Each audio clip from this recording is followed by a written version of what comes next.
we were having some issues last time with it kind of infinite looping on a couple of different branches. So we're going to add this scene list to kind of see if we can prevent that from happening again. And actually, let's try none here first, or just return.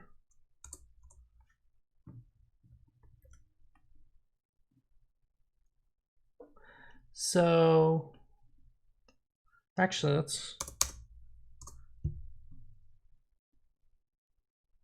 no, yeah, we want return there. So yeah, let's try that and see what happens. I think I've got to quit now because I updated it. Yeah, sorry about that. This is not remembering my my Windows settings. It's maximized for some reason now.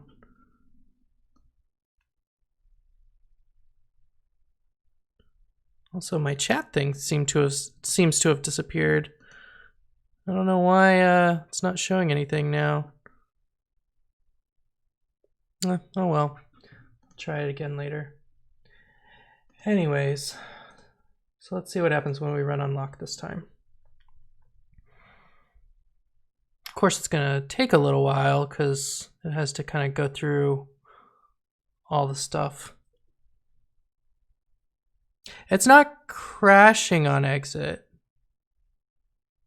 Wait, are you talking about OBS or Binary Ninja?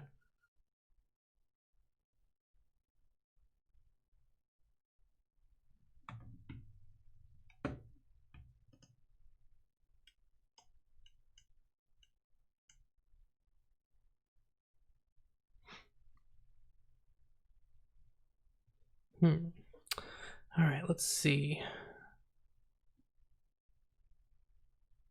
So it looks like it's starting to kind of get into that spot that it gets into.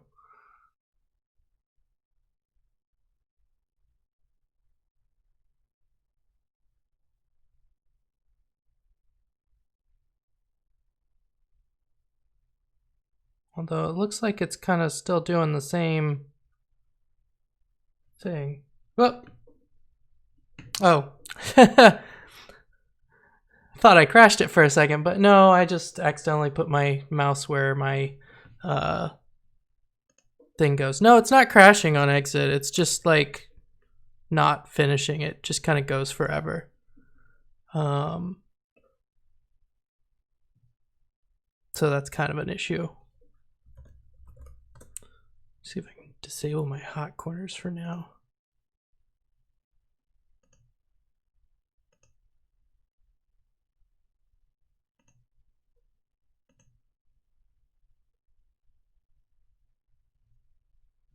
If I can figure out where the thing is for it. I thought it was under desktop. No.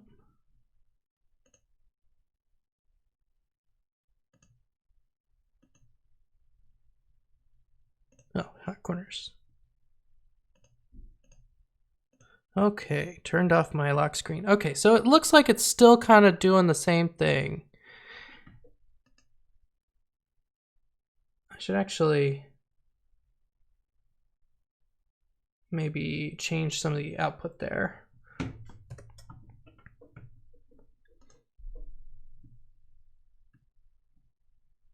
might want to just make it scene, put the scene up here. So let's take out some of our output here.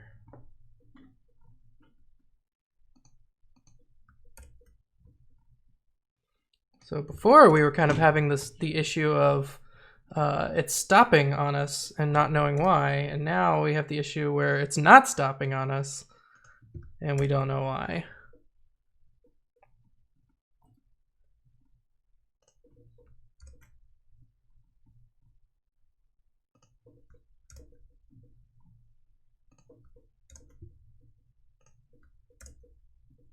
So now let's just kind of Yeah, I'll leave those in there. I'm not actually using this, I don't think.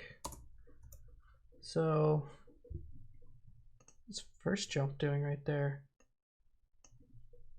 It's not doing anything.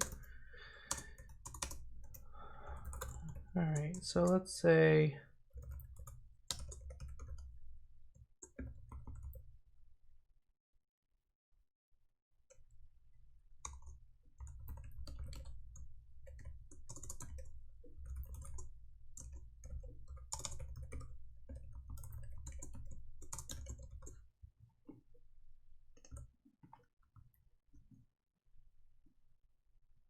actually, let's see.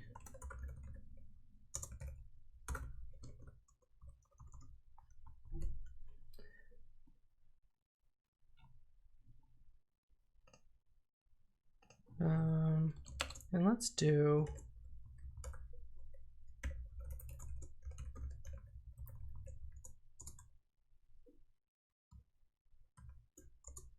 no, we want get.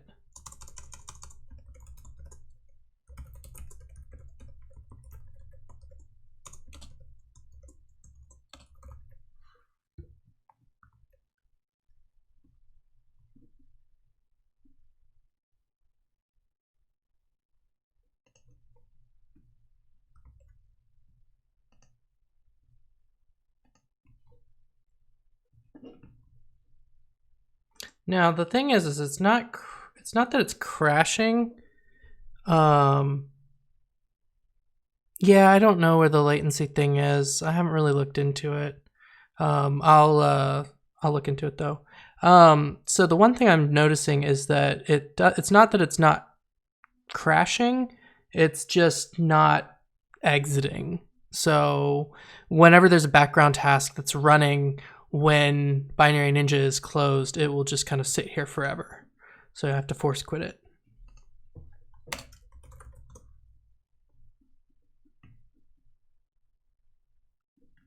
think it sort of remembered my thing. Let me see if I can go into my channel settings, although I don't think it actually matters right now.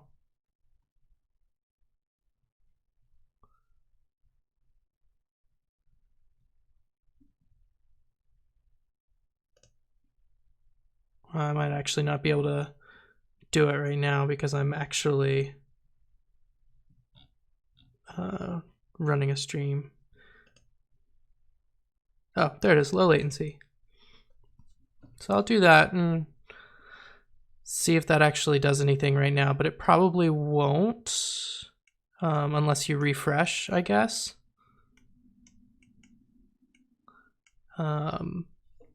So anyways, let's go see what we can do here.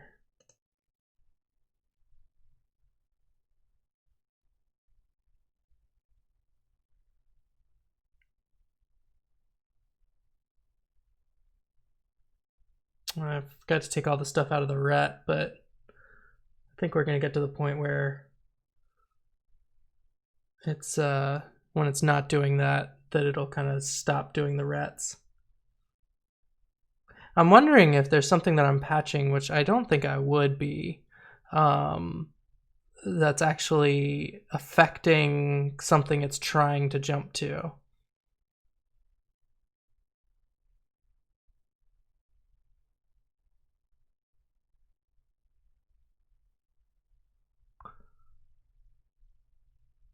Oh, you know what? I did it again and I forgot to symlink. So the thing that I did didn't even get, wasn't even affected.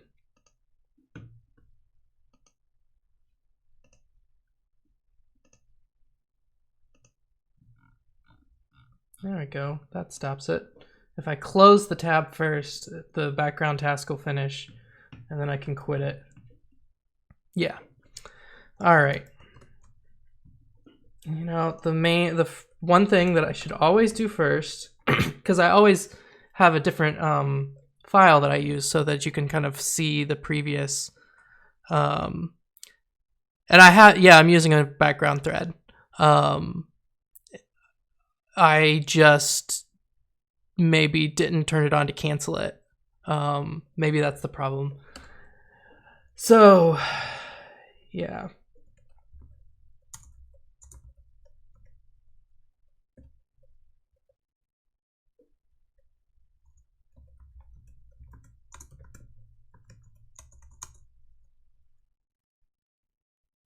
Did I make the folder in the wrong place?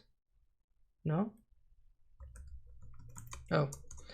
No, it's just not going to autocorrect or autofill.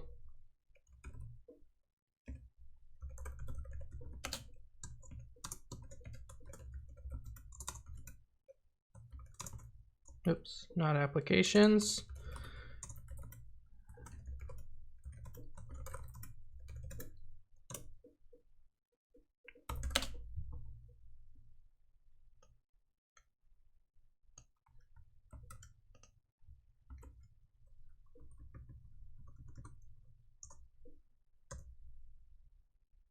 Oops.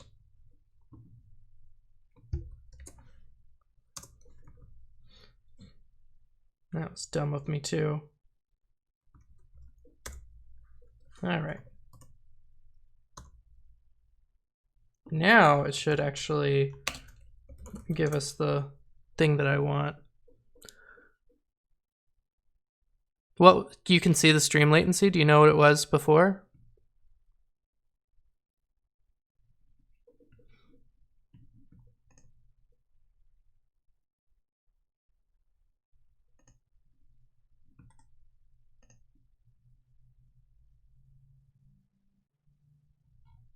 Oh, well, we didn't get too far.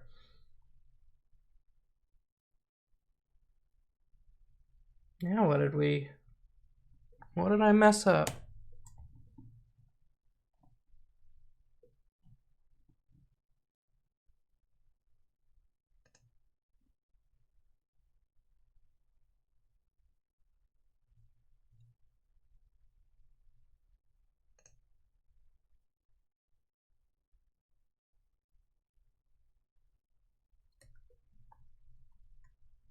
Oh, got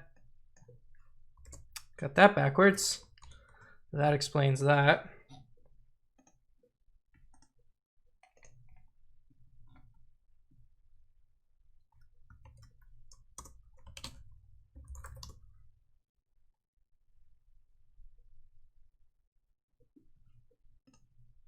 Cool, well, I'm glad that it's a little faster now that y'all can, maybe I can actually communicate instead of sitting here sounding like an idiot for 20 seconds.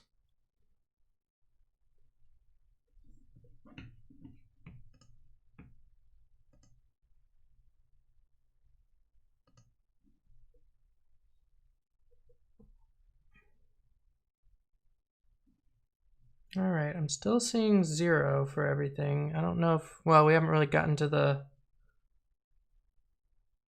looping spots.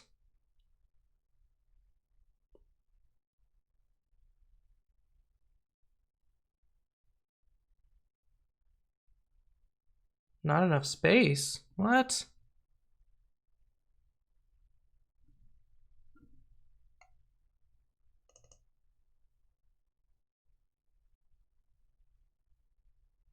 Well, we don't want us. That's an interesting one. Ugh, what just happened?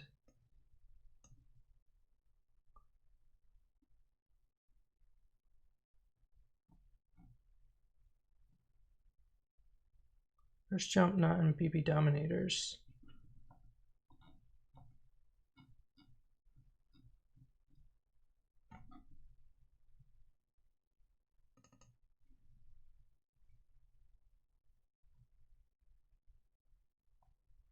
Huh.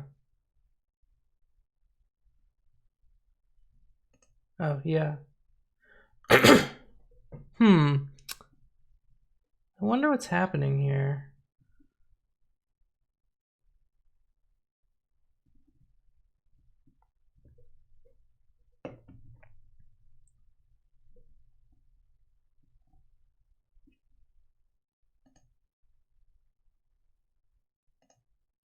So it looks like it's when it's trying to do these jumps for the conditional jump.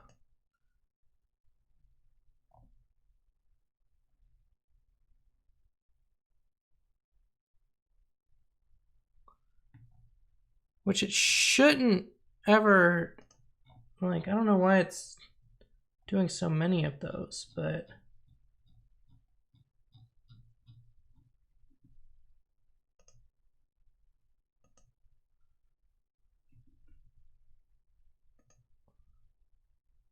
why was it trying to patch there? That's a ret, it looks like it was trying to do.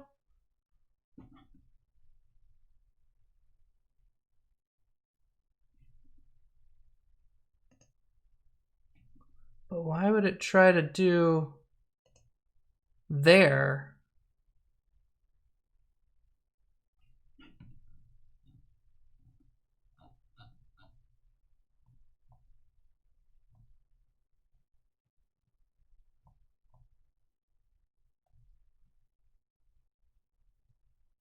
It looks like it's doing something with.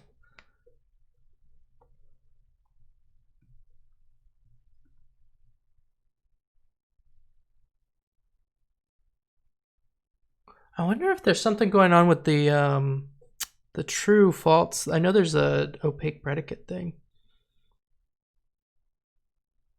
Oh, no, Jordan, that's an error message that I put in. It means that I didn't have enough space to patch. It wanted 5 bytes, and apparently it was gonna try and patch here, which still doesn't make sense because there are definitely 5 bytes there. Let me see what I'm actually outputting for that. Not enough space. Yeah, this is in the return one. So the patch address, it wanted to patch right there. I don't know why it would have wanted to do that. Especially because it just now happened, and I don't think... Maybe I should just hide all the other prints until it actually outputs a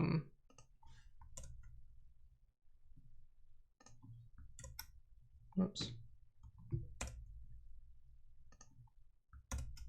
Because we know all this stuff's working. I don't really need, excuse me.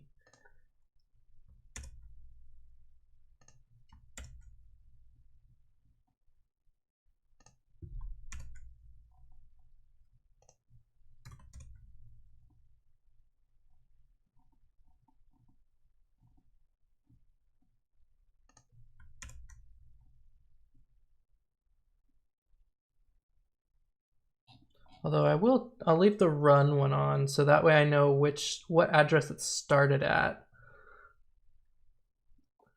Because that's useful to know where we actually got to. We'll leave that one on too.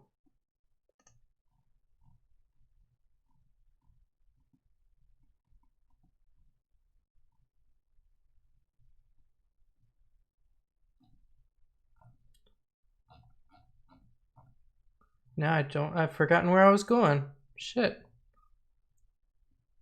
Right here.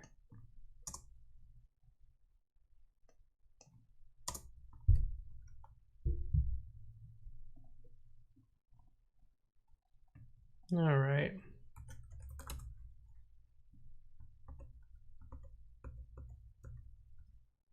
Leave that one on, leave that one on.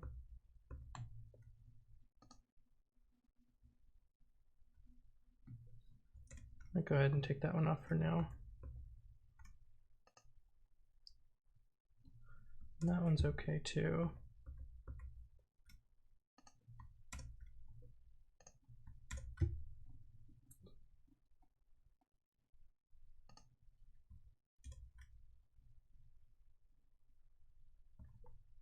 Really, I should just Should have been using log debug. But then I think I actually have to load with -d.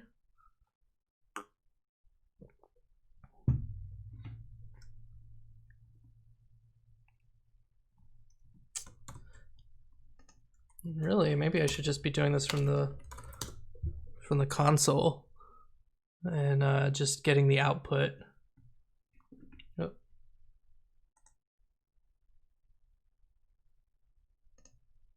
Seems like there was a background thing running still.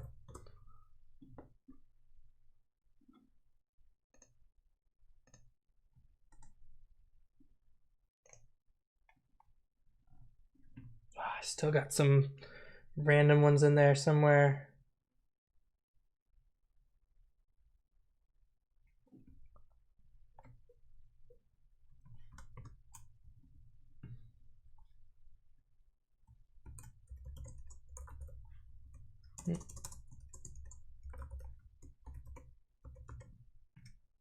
Want that one, want that one. Yeah, I don't want you. And I don't want you. Cool.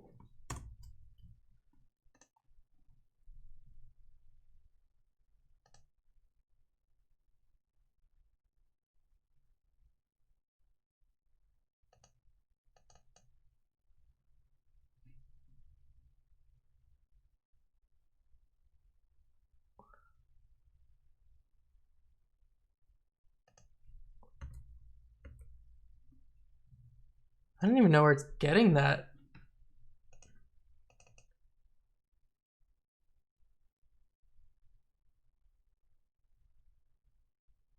And it seems like it's not seeing anything, so I might have messed that up somehow.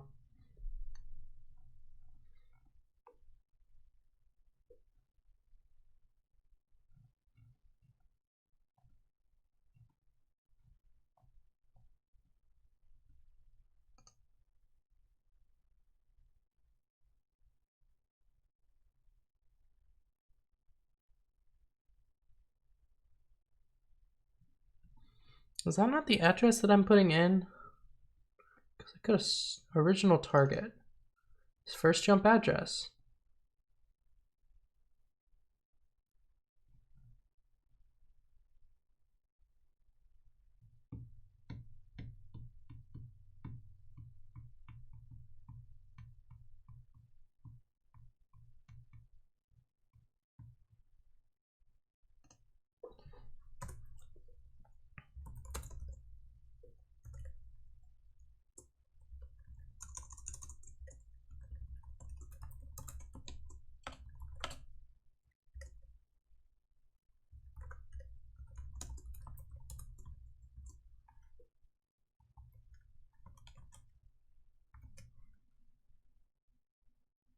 Now I'm also curious about that that repr now that was up here.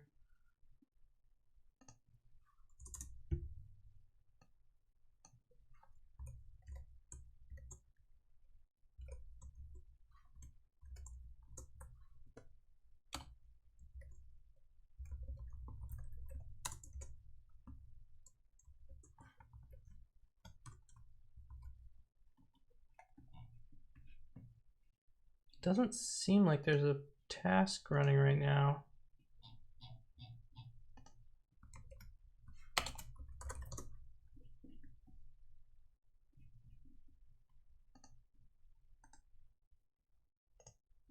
Oops.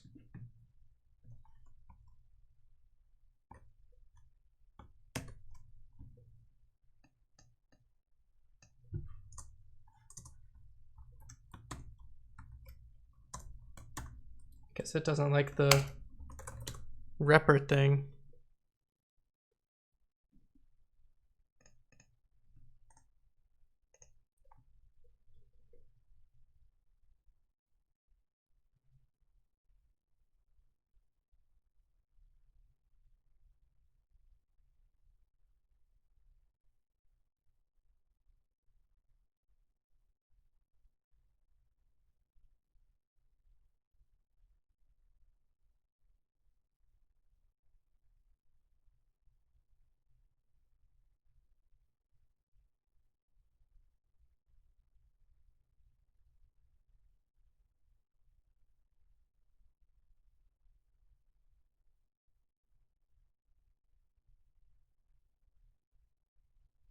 Okay.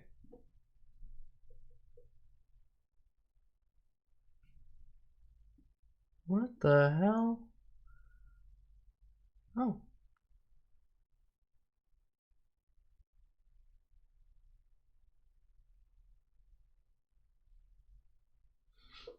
Got a scene 1 for once. So, okay. So we start here, and somehow it's getting to here. What the hell?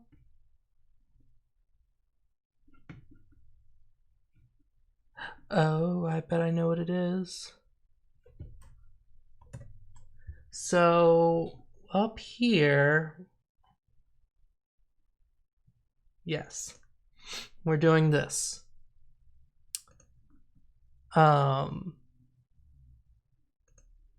And what's happening is, so I was under the interpretation that if we didn't hit a ret and we didn't hit an if, then we were going to be hitting an unconditional jump or go to or something like that. And so it would just go on to the next instruction. That was going to work. However, we have a situation here where this instruction comes here and comes to a ret far with a very, very large number. And that is undefined in the thing. So it goes from 343 to 344. Oops. Really? You telling me? Okay, so it's not that. Unless it did something after that and that caused it to have the issue. Okay. So then what is the issue here?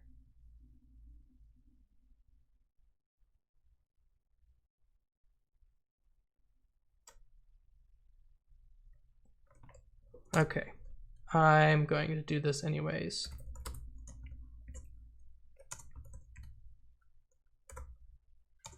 No, I'll just put it up here.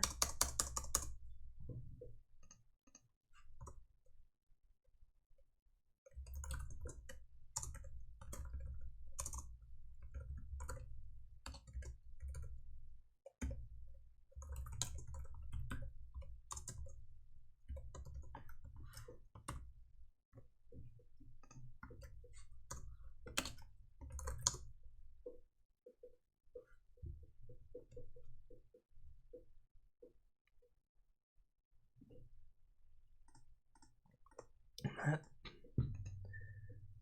background task bug is killing me.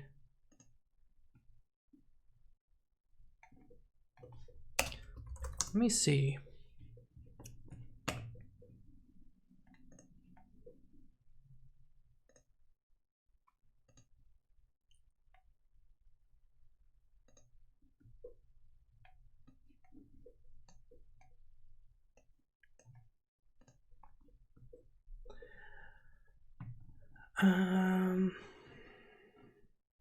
It's in plugin. Can cancel is false. So let's try changing that to can cancel is true. See if it'll automatically cancel it.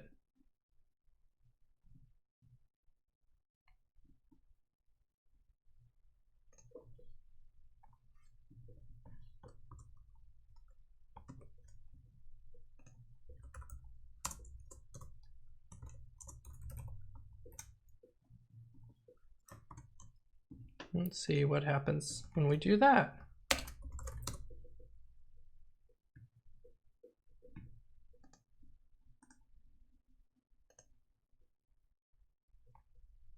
All right, so it doesn't give us an option down in the thing. Maybe I should add progress text.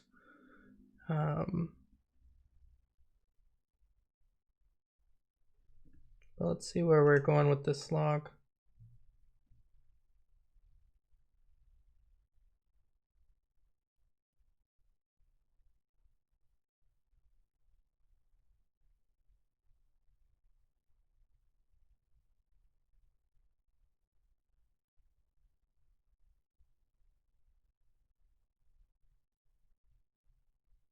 Ah, see? Yeah, I was right then. So it changed, I think. It seems like it's continuing on. So what is this in the IL?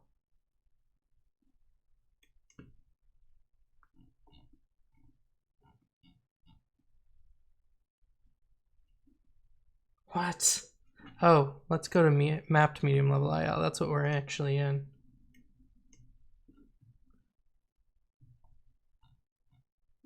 Yeah. Oh, I'm so confused. 329 to 330. Does it like reanalyze and it becomes something else? And that's why this is so confusing. I guess let's output the actual. Let me go ahead and see what just happens when I.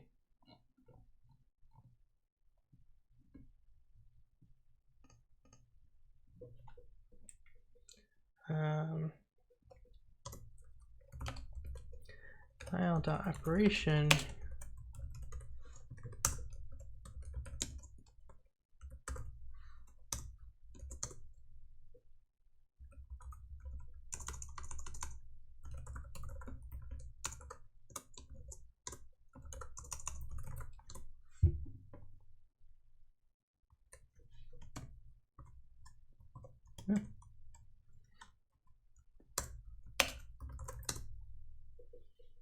Let's see if that works. Ugh, it did not cancel my thing. I don't know what background task is running.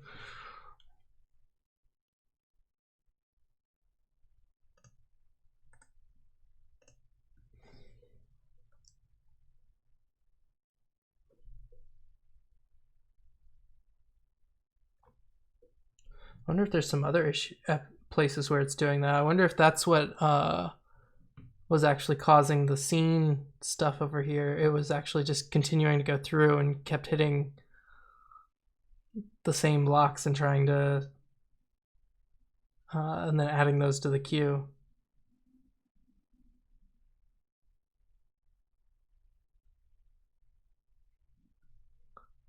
Getting a little higher up in the numbers here. Oh, I did see a scene 9. And that didn't stop it. All right. Time to actually output the...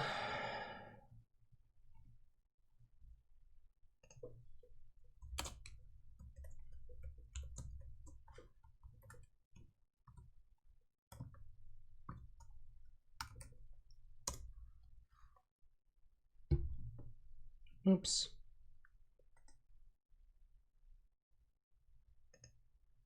I should have stopped to see what it was actually, see if there was actually a background task thread running in the list, because I believe you can just do background task.list.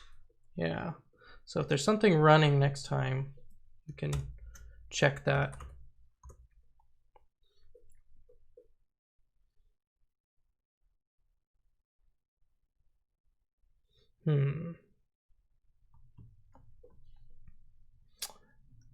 While it's doing that, I want to see if I can, what is it, like FSEX, something like that? Does that assemble? Yes.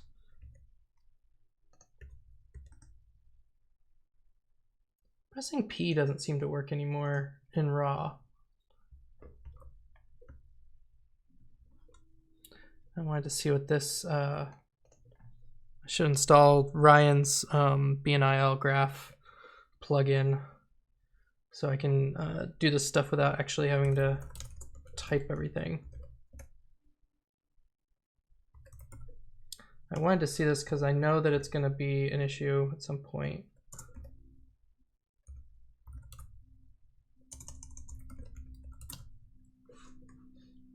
Was that a var? No. Into, okay, so it's just fs. So then what about prefix operands? Yeah. Okay, and then what's this? What's the type? Source type? Yeah. Identifier. That's not it. Nah, maybe name is fine, but can't remember. How do I make a variable?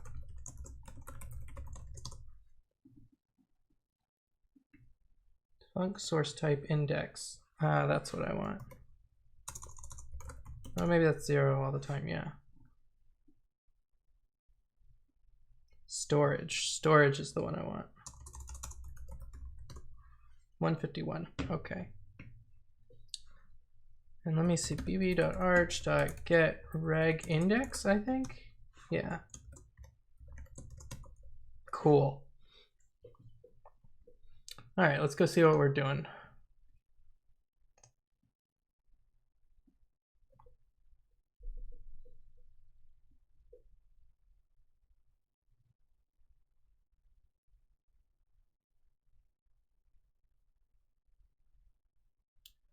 What the hell?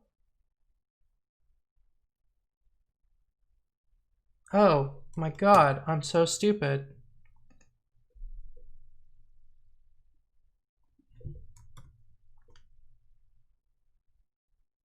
There's probably something else that goes to 351. No, actually.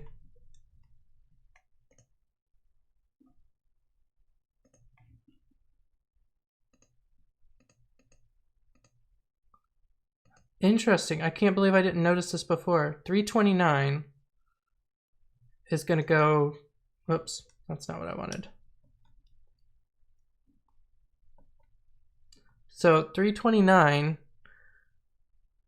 it doesn't go to the next instruction. It goes like some other thing happens before that instruction gets added. So I need to just do a go to. Wow. That was really stupid. It was never, that's why it was never getting here.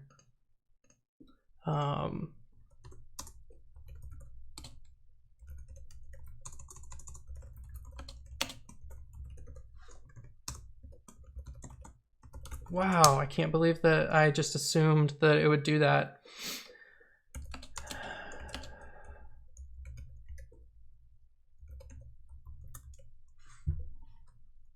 I think that's all I need.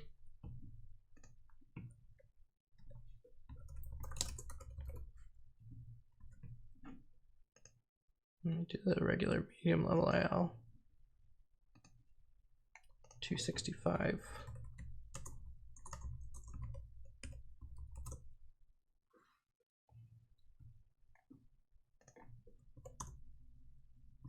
Is that actually updating analysis? What is it running on?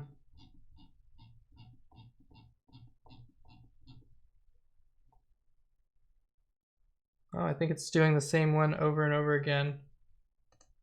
Yeah, scene 5. And scene 4, okay.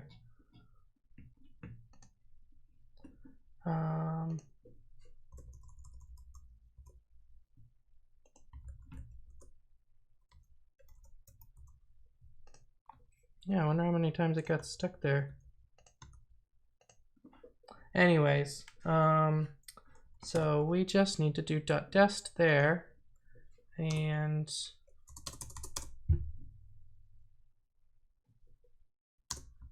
continue. That should fix that. And also the other thing I wanted to do was I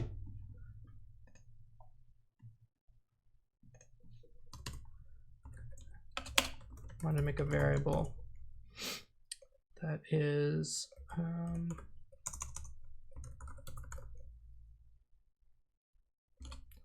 source type is going to be a variable source type. Oh. Register variable source type. Index is 0. Storage was 1. Arch.get reg index fs.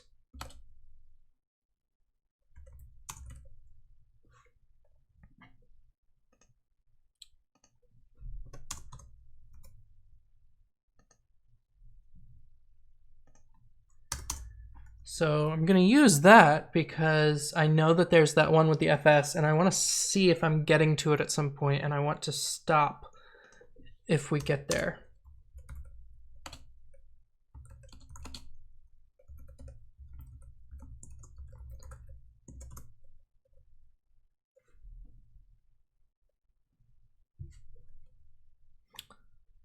I don't know how to just do a return there. And we'll do a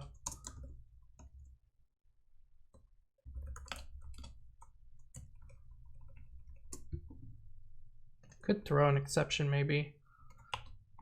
I don't know. That might not be good for a background task thread though. Hopefully that'll be enough to see it.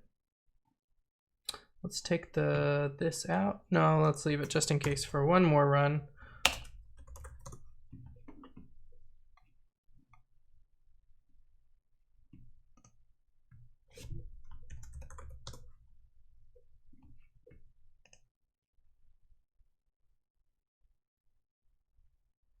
Hopefully that helps us out a bit.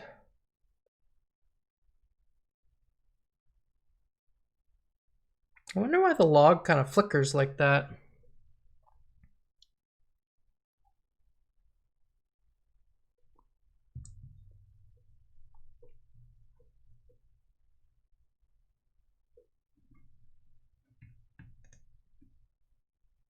Y'all got quiet. I go in and change all that latency stuff for you so you can talk to me, and then suddenly everybody's just, I guess, entranced by basic blocks flying across the screen.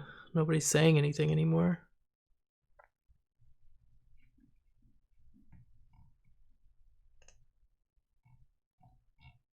Oh.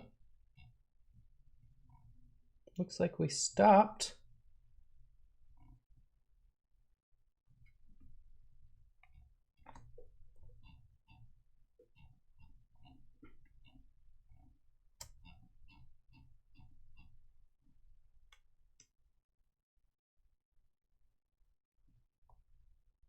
Don't know why. Oh, 23 times you've been seen.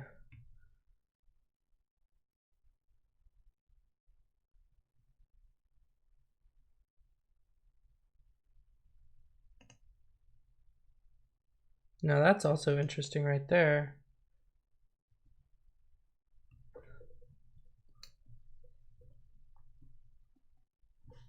Should actually handle those.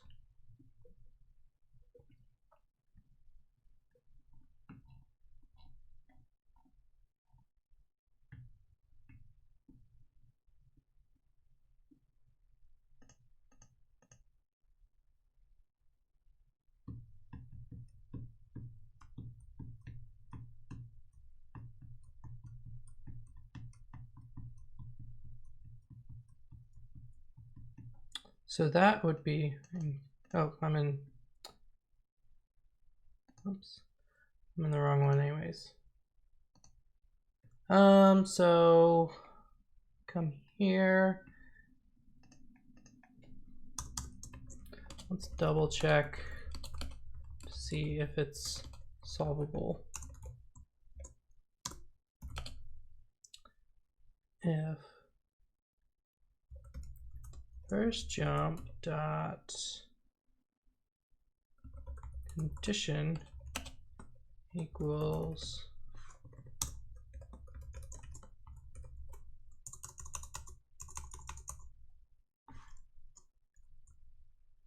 That's not what we need. We just need to do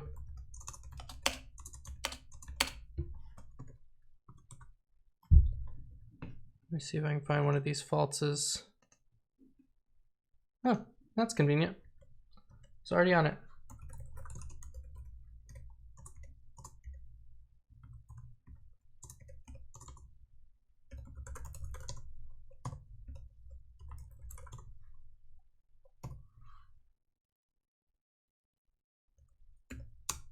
That's just a constant. Yeah.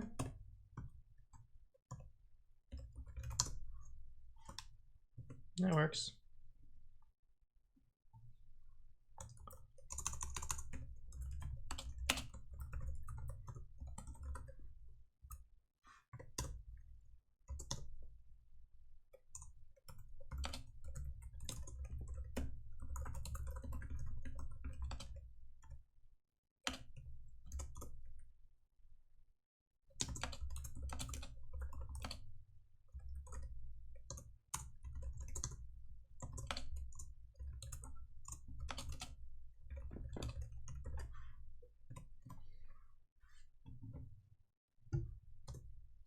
So here,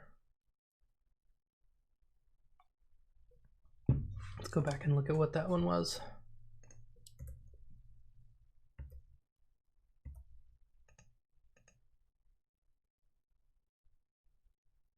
Two D6. Oh shit.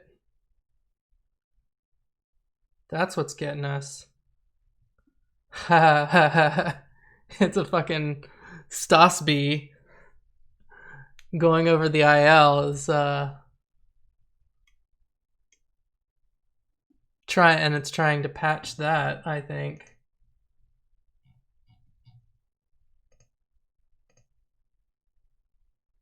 I wonder if that's what's getting us.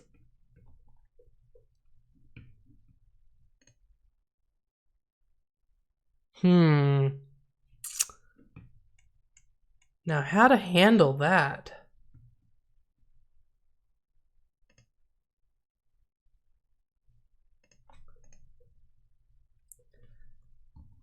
Although I guess it's not doing much. Doesn't seem like it's patching it. But I'm also confused about this. The scene thing.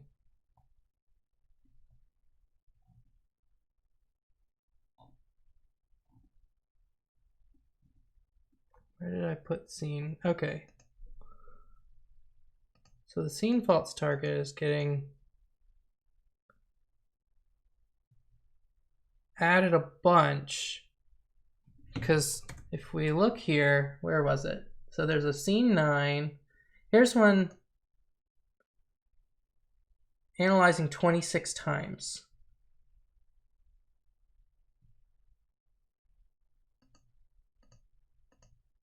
It did itself that many times. Is it because there was a loop?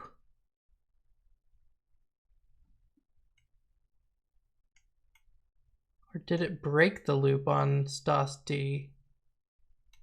I don't actually see.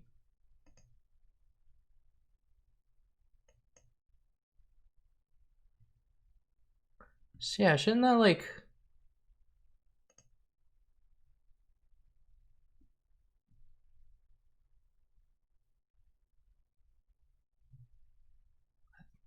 Oh, is it not a rep?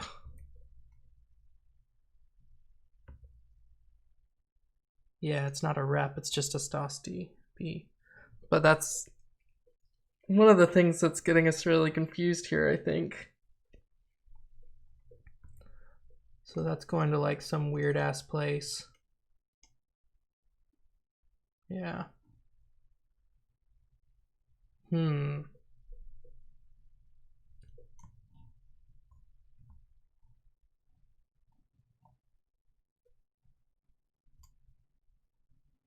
Now, why is that one? Can I can't really search the log, can I? It really is. Yeah, like, look how many times it got into there. Why is that not?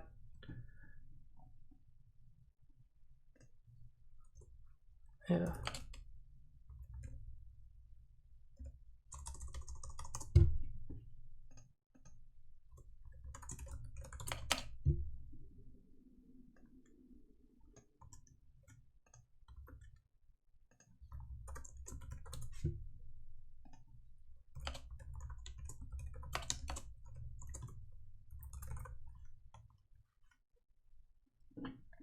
Something is adding it.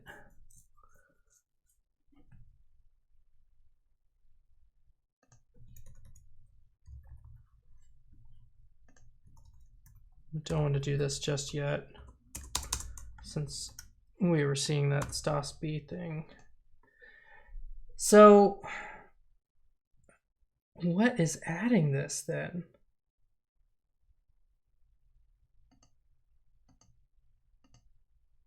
$298 is going there.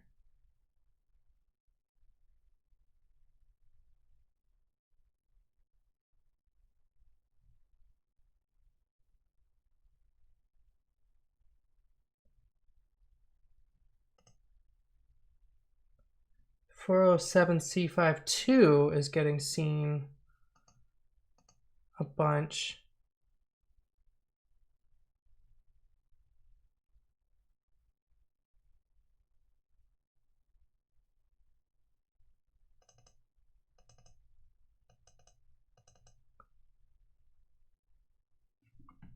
And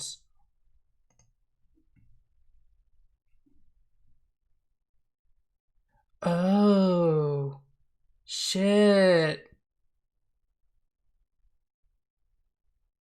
That's what it is. Okay. So it never is getting to this return because it keeps getting right here. And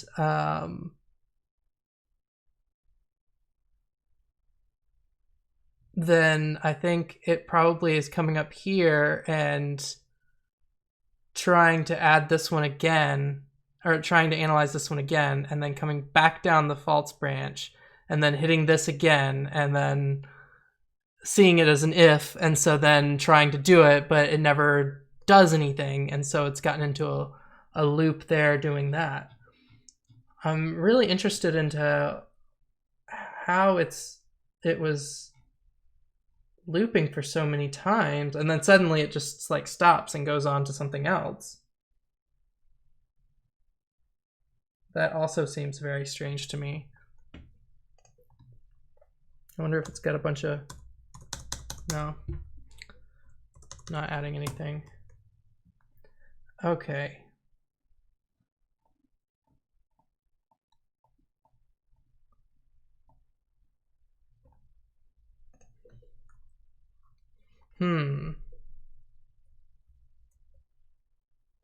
All right. I'm going to say if here, if the condition.value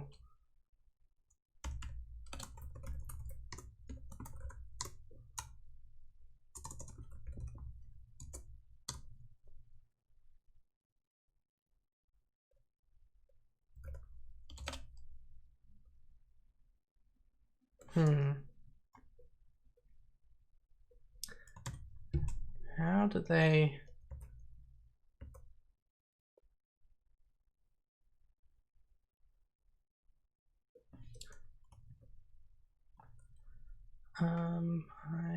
let's see, it's function.get I low level IL exits, I believe.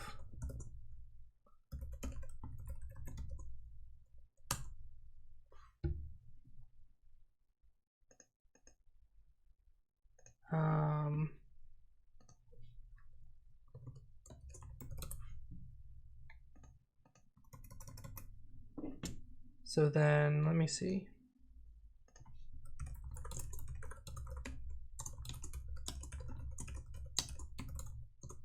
No.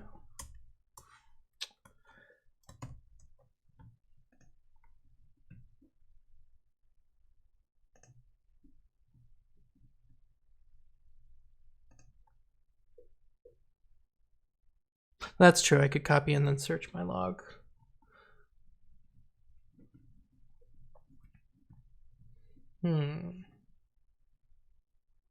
Get low-level exits at.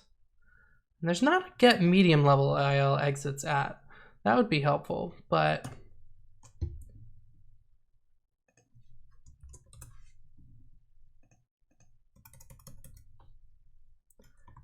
I guess you can have more than one.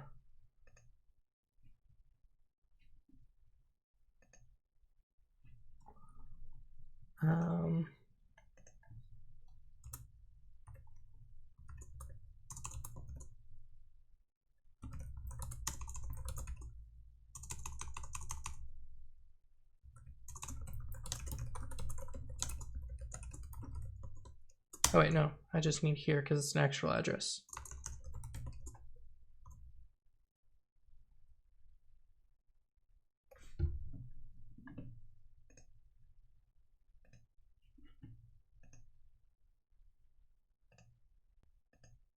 Okay, so those are the exits.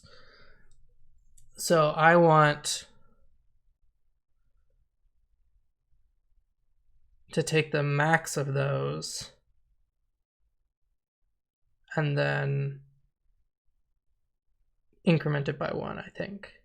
Because I'm guaranteed that these will all be continuous. I think.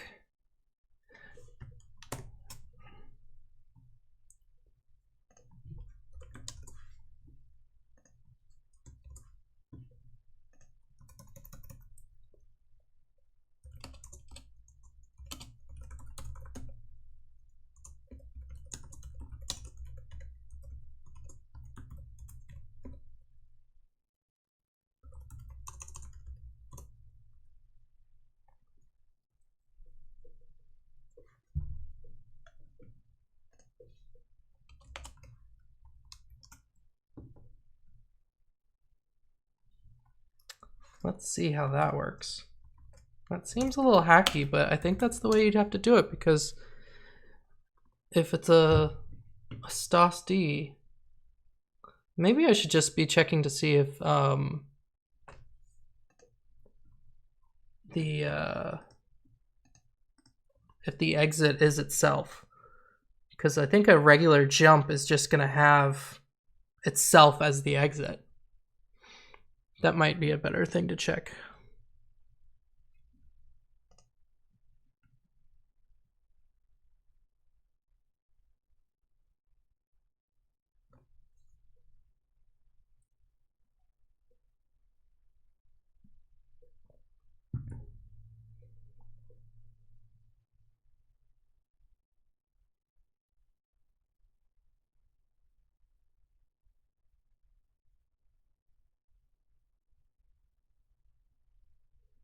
Are we back into a loop?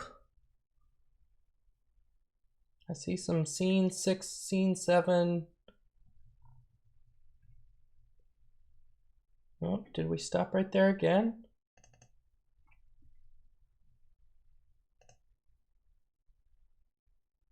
Yeah, see, it's still seeing it so many times.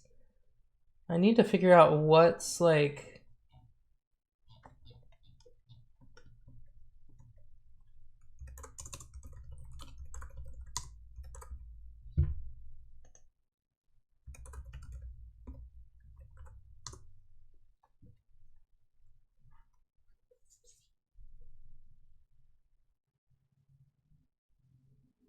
Maybe I should just do the scene at the top when it's actually doing it, instead of when I add it to the queue right there. Let's do that.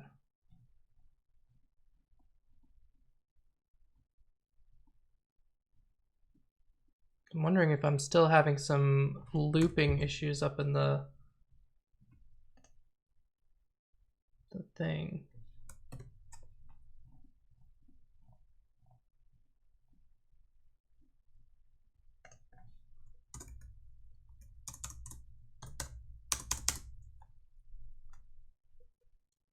So let's see.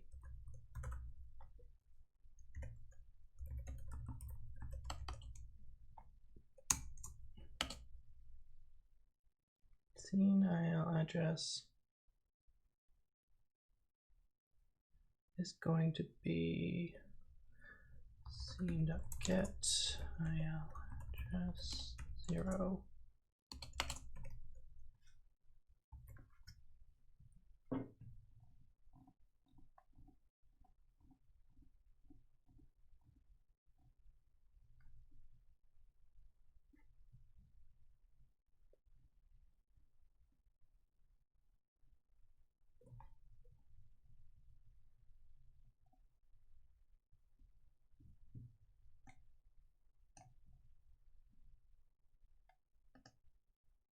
Yeah, we'll leave that there. Though I don't want to increment this here.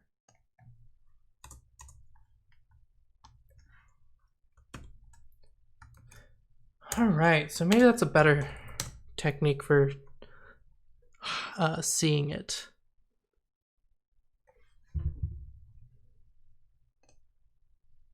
Oh.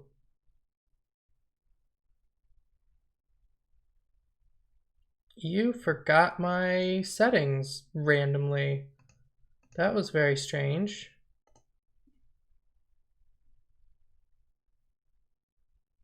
Wait. It's off. Why did it find a tail? Okay. I'm gonna say that's a bug. The settings for heuristic tail call are off. And it just created a tail call. Just randomly. See if it's gonna do that again. Nope. Apparently it decided that time it was not going to make a tail call. So, yeah, I'm going to call that a bug. I don't know if I'll ever be able to reproduce that, but yeah, that's weird. Anyways, let's go ahead and run the thing. Oh.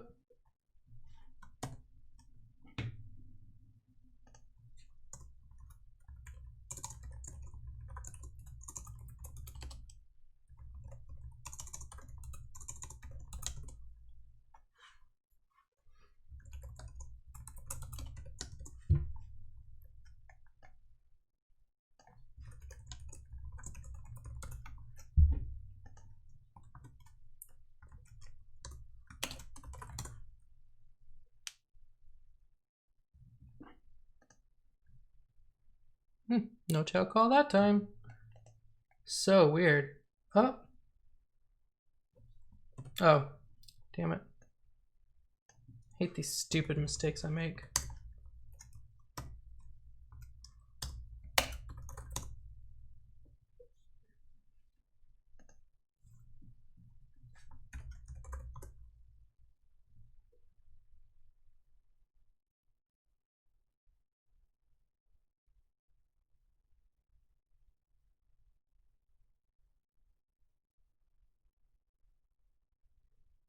I think it's running a lot slower now because of the fact that we've got so many things that I'm like printing out and stuff. It can't go as quickly anymore. But I think that this is useful because I can already see a couple of things saying like I've been seen multiple times. There was a 2 times.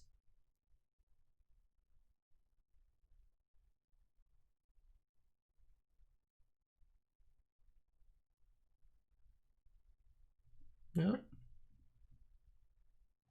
There's one. 11 times it finished. Oh, but that's gonna...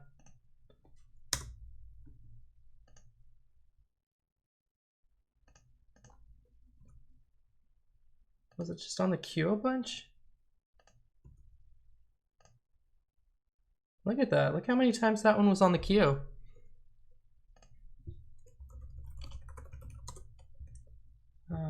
I guess it's gonna keep doing...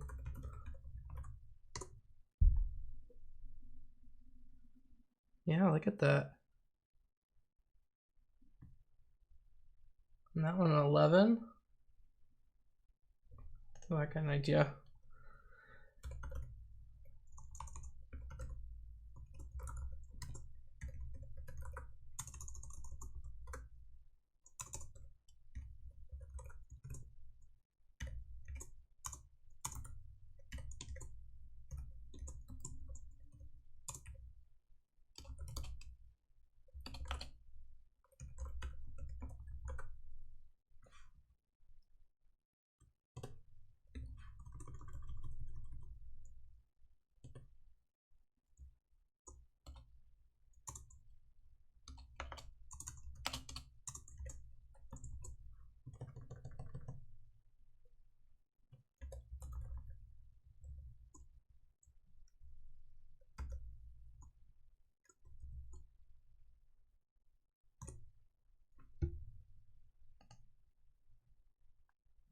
Oh, I should have put a space.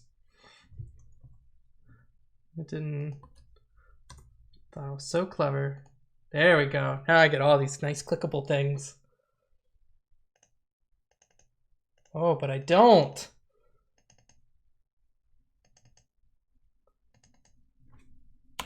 Unless some of them have disappeared.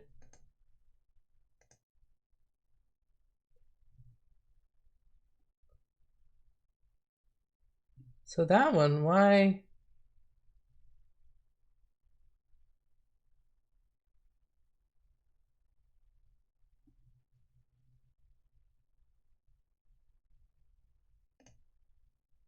Oh, that one is a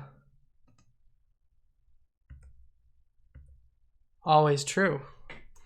That one we should always patch, I think. Yeah, let's do the thing up here. Let me see. Current MLIL. No, I need the low level IL for this. All right, current low. No, current function dot get low level IL exits at here.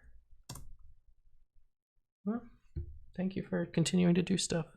Yeah, so that's what we want to do is if it's an if and this, the exits,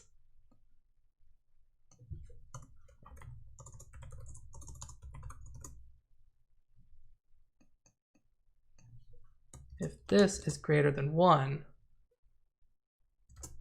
then we want to take, oops, nope. Then we want to take this,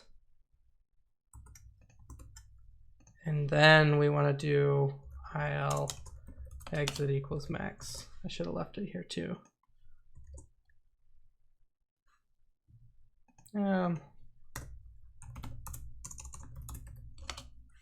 Let's do it like this. No point in calling into the core multiple times.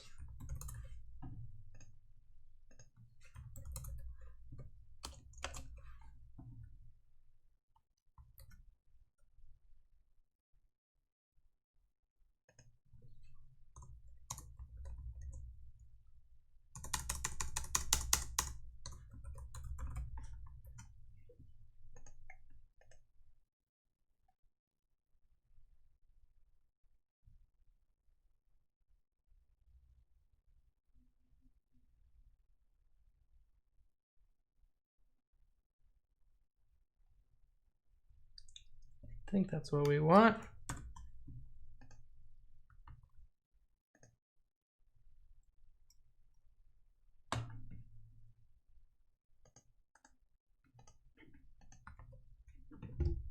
Oh, and I guess we can do the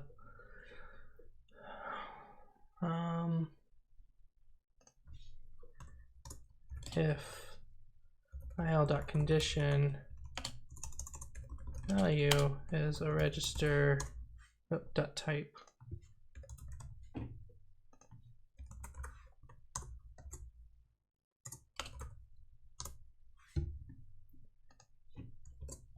Whoop.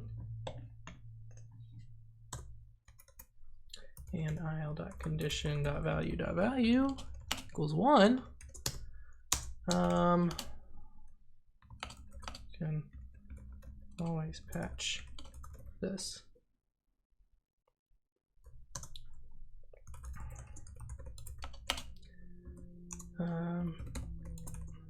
Instruction length.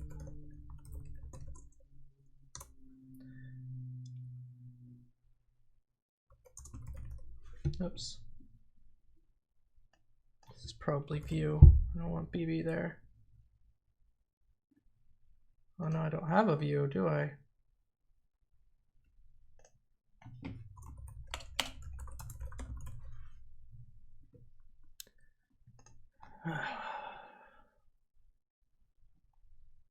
All right, so then we want to do a write.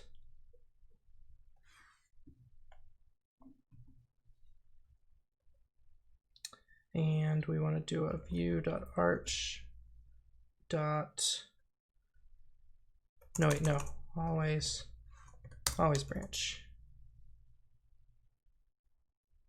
And it's going to be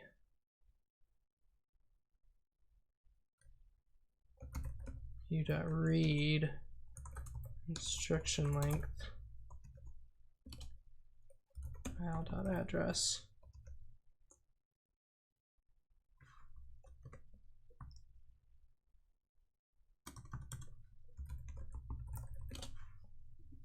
I think that's what we want.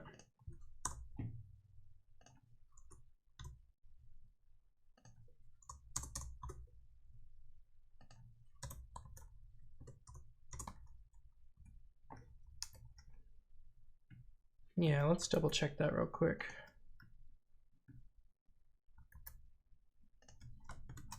Yeah, there you are. All right, binary view.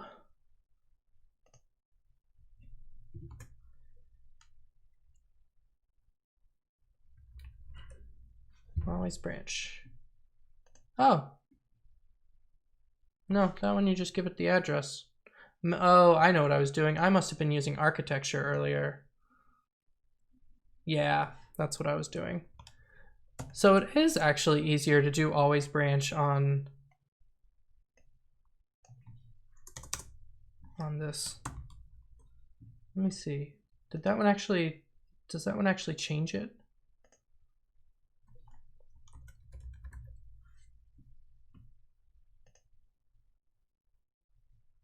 Yes, I don't even have to like do the write. This is much easier. This is what I wanted earlier, and I mixed myself up and like 3 episodes ago or something, maybe 2, and was frustrated because it was taking so much stuff, and it was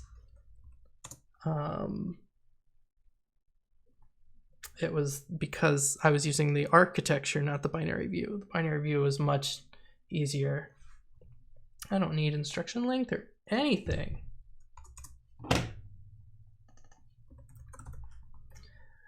So here we want to do a return, I believe.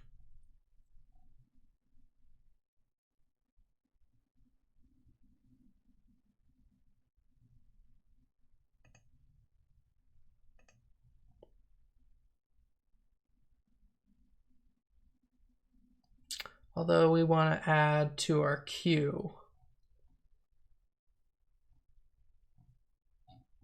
Where's the, yeah, it's run. So maybe we make that a function and return the value.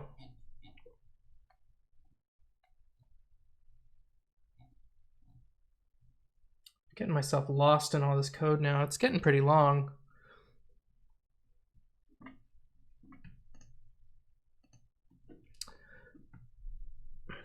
That might be something I do in between streams next time, is clean it up a little bit, because I don't think cleaning up code would be super interesting as a stream, huh? Although actually, let's see what happens if I do format document, because I added something recently for that.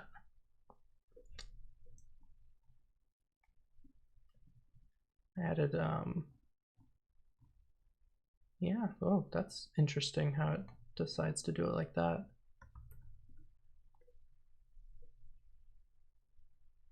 All right, anyways.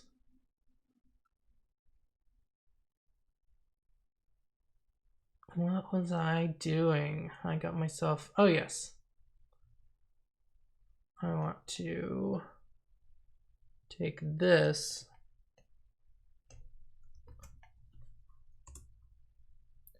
and let's do an else here. And here we'll do function equals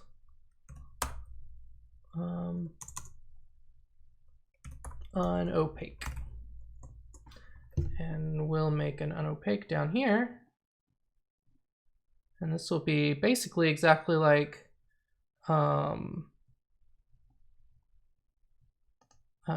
Peter's blog post about opaque predicate removal, except we're not doing a bunch of them at once like he did. We're just doing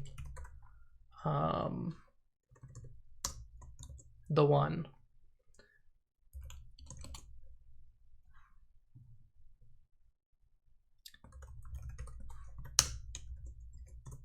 I think it's just the IL, right? That's the only thing we pass in. Yeah.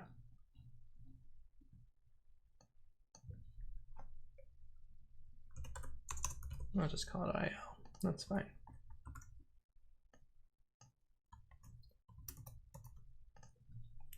And here we want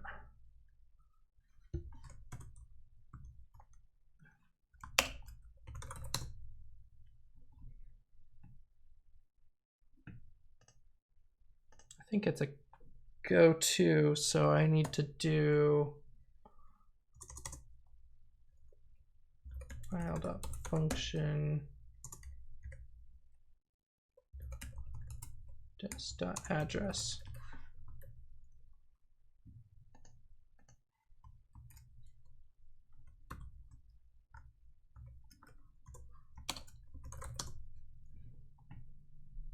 See if that works.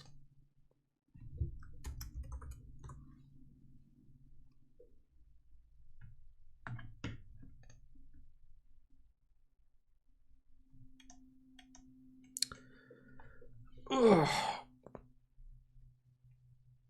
I'm kind of tired of trying to get this dumb little jump part working. I feel like I'm just spinning my wheels on it. Are you kidding me?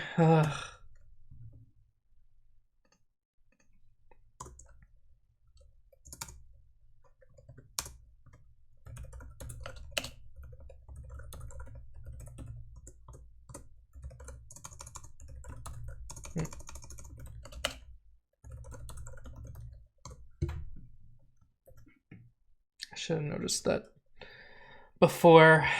Oh well. Yeah, look, we've got a little X here. I wonder if that means that something's running. Although it's probably gonna... Yeah. Wonder what that's doing. Is it an infinite loop?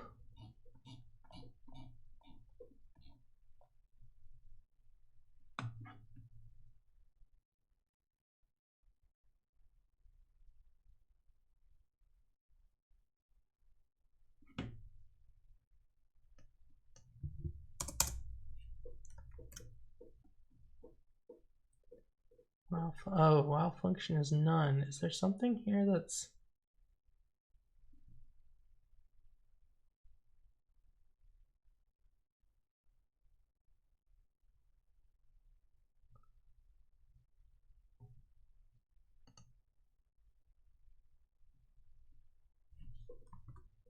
What's it?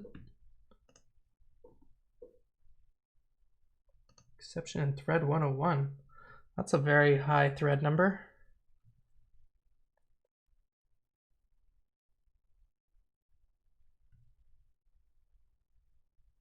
All right, let's... Oh, I forgot to cancel that. Oh, no, it's there.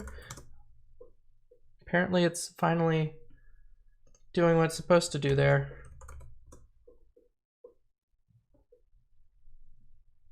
All right, let's see if we get any more error exceptions. on our quest to stop it from looping forever.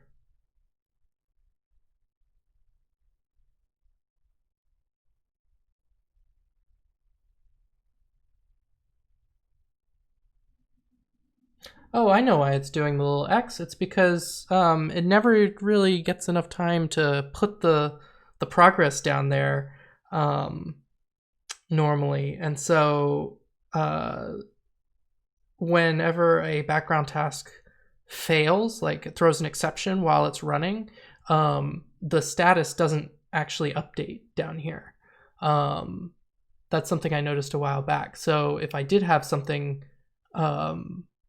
running here, like a progress text, which I could add, it would still be stuck there until something else overwrote the progress text. But right now, it's just that one. So the X doesn't actually do anything, I don't think. Yeah, now it's going to try and cancel a background task that's like stuck. Does it even say that there's a background task right now? Yeah, so maybe that's what it is. When there's an exception, the background task just gets like stuck, and that's what causes it to not be able to do something.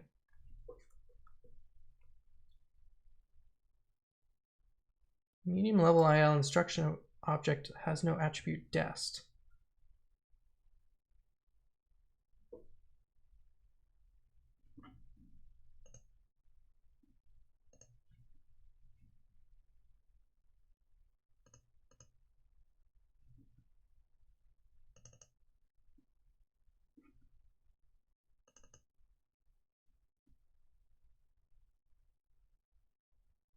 Well, this doesn't seem to match.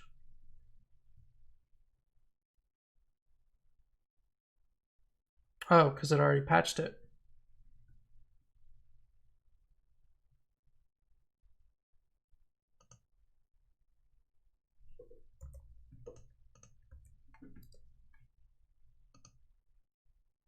So it should have been that.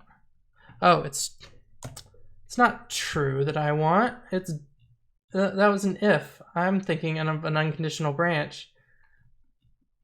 I want true because it's an always branch. Duh. That was kind of stupid of me.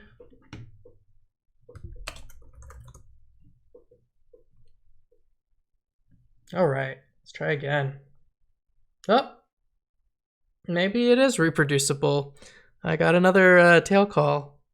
Hope you're paying attention, Jordan, because this is a little annoying. All right, I'm gonna add this to the bug list.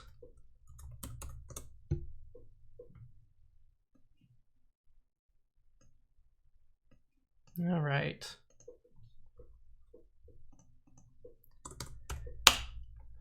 Tail call analysis happens sometimes even when you have it turned off in advanced settings.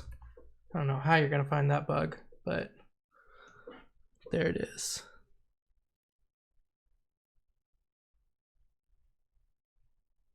Brian maintains it might not be a bug, that it's like randomly deciding that this is a tail call. It only every so often happens though. Let me see, can I just undefine this function and yeah, that gets us back to where we need to be.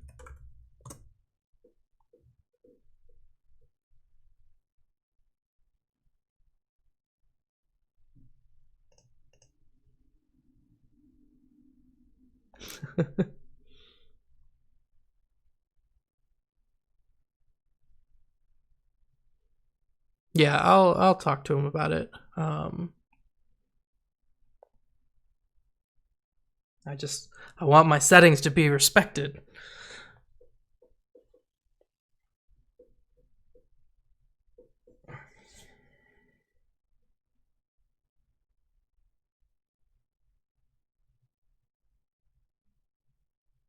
Oh, we stopped again. I need to do a function reanalyze on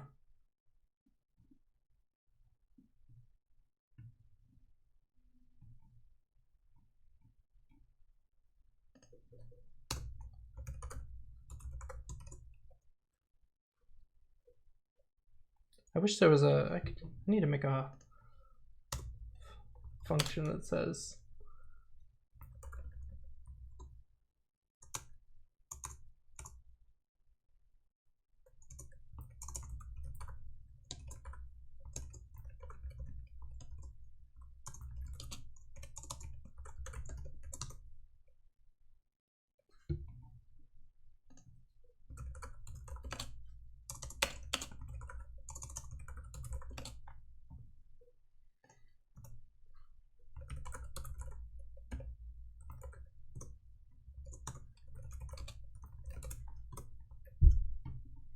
let's start doing this.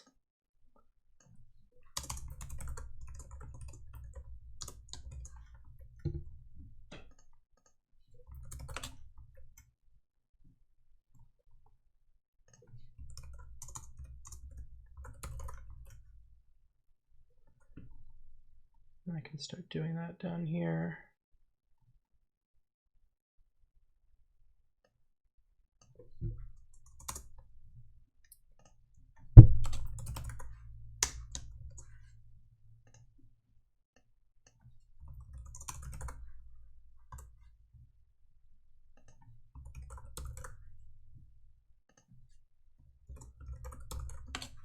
Now I'll stop forgetting if I force myself to do that every single time.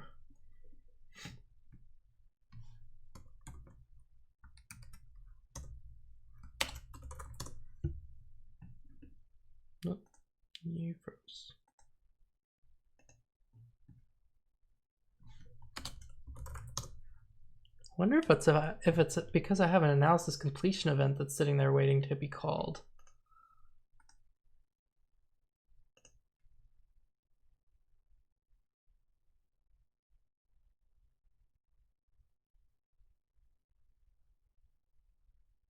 Because I don't think I have any worker queues or like background task thread things running at the time.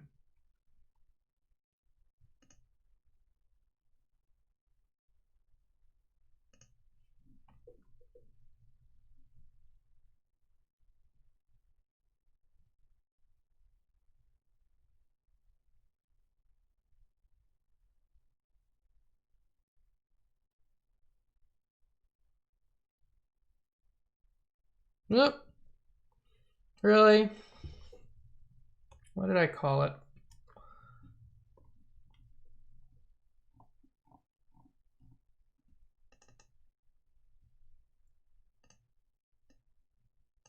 Because of course I put that before.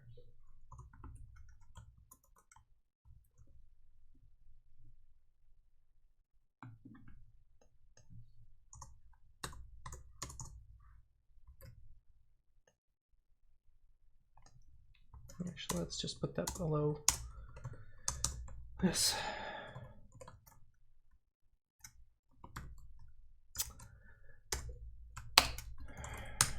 Ugh. Well, at least my Spotlight's pretty good about understanding my random ass typos that I do, where it's like, oh, you just inserted like 4 extra letters here. But I know what you want still, because of some weird fuzzy logic that I do. I don't know.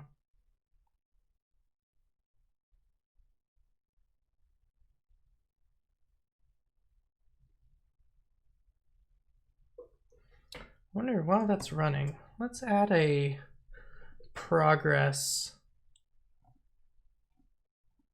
message.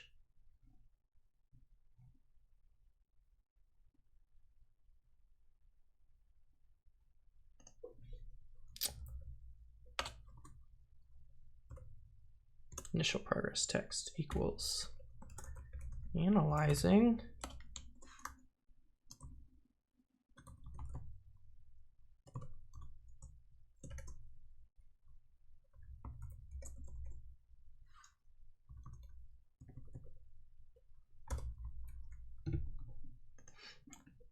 Let's try that.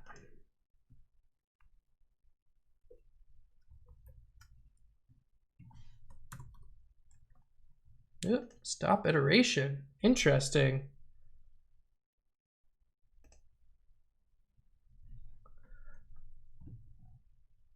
Really? I've never seen that one before. Also, we got really far that time, it seems. Thread 223.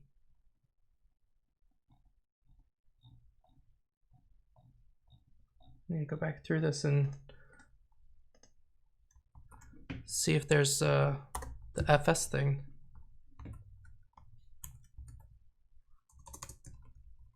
Nope.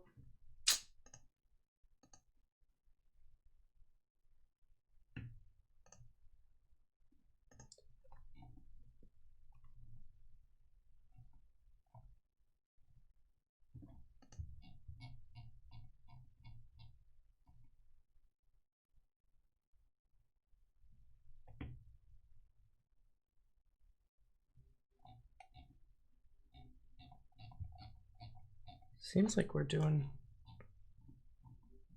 a little bit better there. How many basic blocks do we have?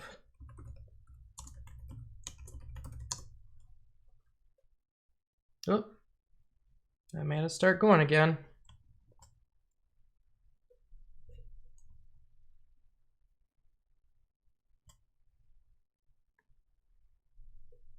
Yeah, look at that. It's just going back and forth right there.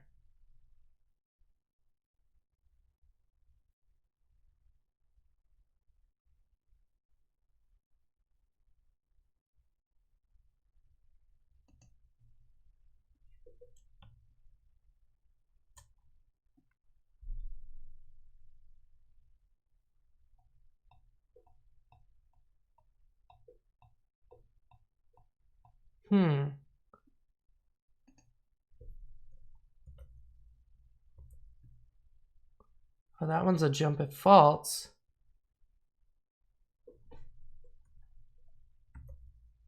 We should do that one too. Also, how does a for loop get stop iteration called on it? Like, wait, yeah. Stop iteration. Wait, what's in 393?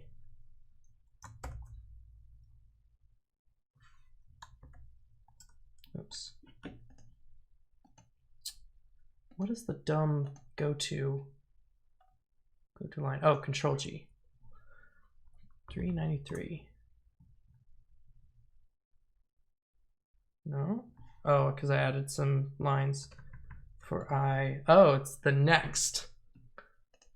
I think I need a none. If you remember back a couple of later, Jordan. If you remember back a couple of episodes ago, I wrote this next and said to myself, you know, there's not really any way that this is going to be an issue. It'll just return none if it doesn't work. And that was wrong. It only returns none if you specify it. So now hopefully that's going to be better. So now we need to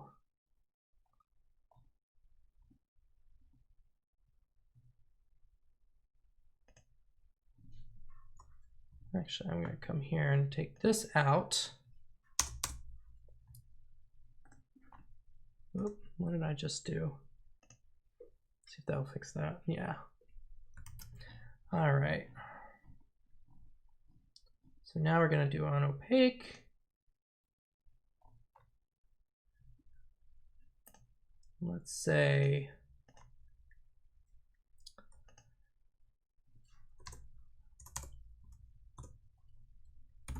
if il.condition.value.value, because we know that we're already a constant.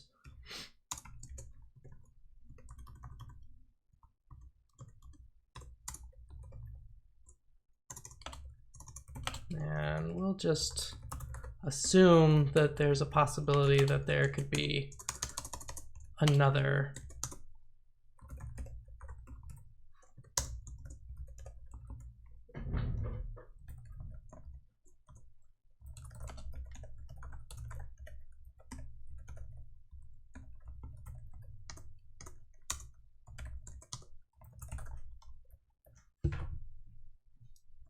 aha.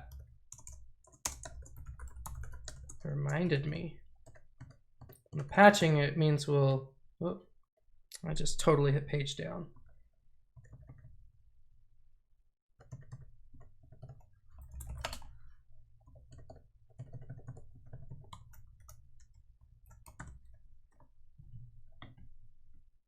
All right, do we have any background tasks running?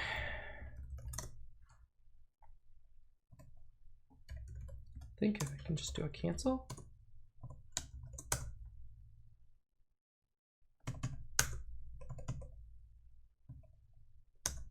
No, see, it's stuck. So,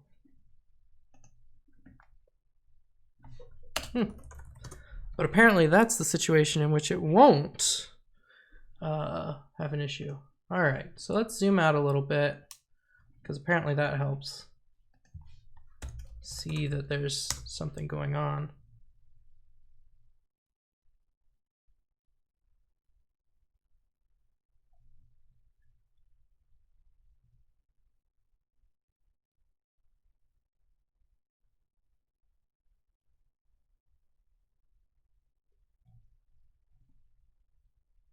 Aha.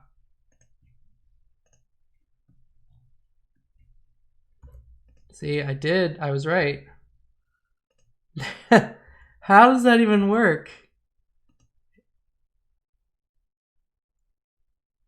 If not flag C. Flag C is entry value invalid, which apparently if you're not an invalid, okay, I'm gonna take a screenshot of this one.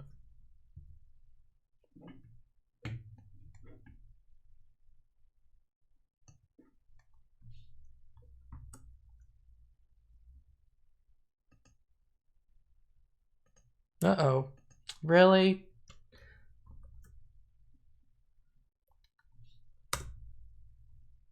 Oh my gosh. The dumb screenshot thing has like tinted my window and I don't know how to actually end that. So now everything is light gray except for that little tiny box. What the hell?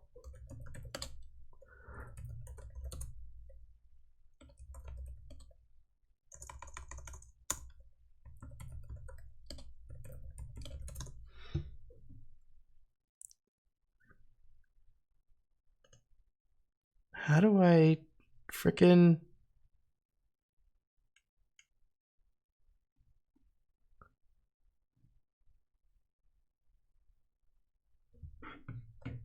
Oh my gosh. Okay, well, I'm apparently going to have to continue like this because I don't know how to, what process or whatever to kill to solve this. This is ridiculous. Macs are supposed to just work, and they don't. All right, so yeah, so I've got a screenshot of that now. So I'll add that one to my bugs. And just in case, I have no problem with the fact that I'm finding bugs all the time because I'm on the dev channel. So don't take that as like a, oh no, don't, like Binary Ninja sucks and stuff because he's finding bugs in almost every stream. Like, no, I'm on the dev channel, which is supposed to have bugs. Like, it's not stable. So I am doing you a favor by trying to get rid of them before it gets to stable.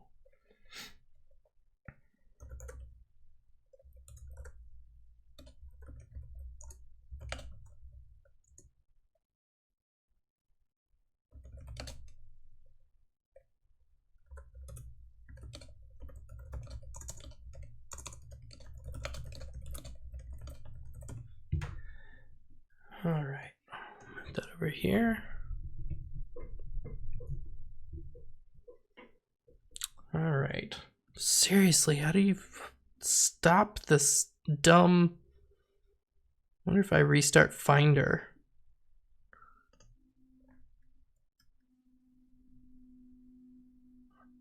Or if it's something in Activity Monitor.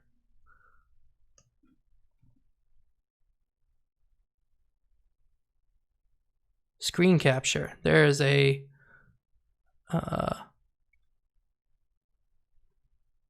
hopefully that is not gonna break like OBS or something if I kill it.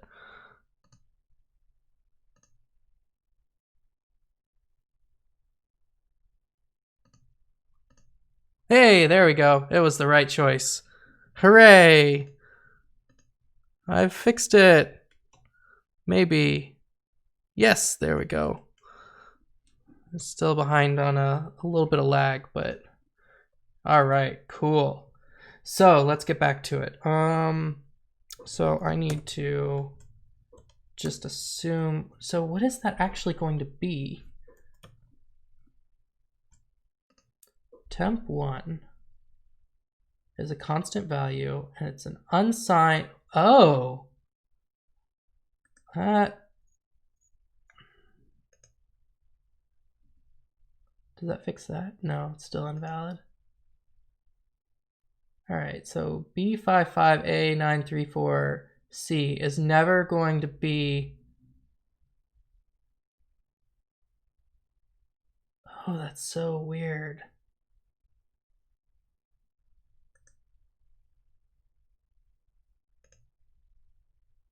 Oh, I wanted unsigned X.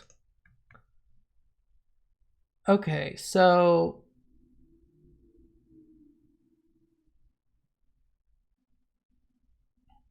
I don't know what is happening here. But this is never going to be unsigned less than this. So flag C should be 0, but instead, for some reason, it's entry value invalid. And then when you not entry value invalid, let me make sure. We are in, which one am I in? Low level IL.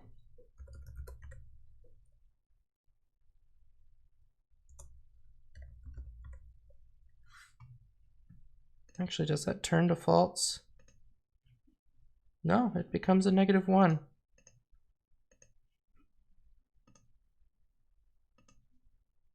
Oh, and then here apparently it becomes constant value 0,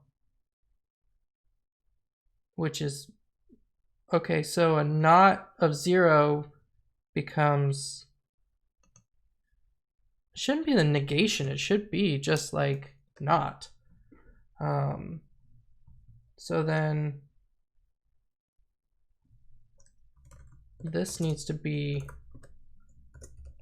-1 or 1.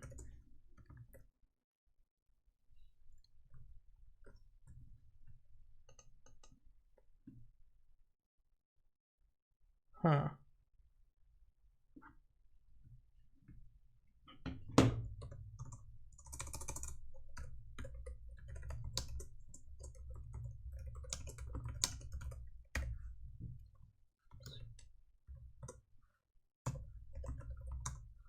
Oops. Constant -1. So weird. All right. Oh, why did I do that? Switch to it and then quit.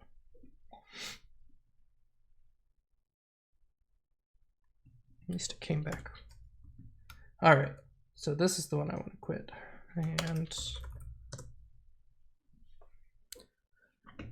let's see.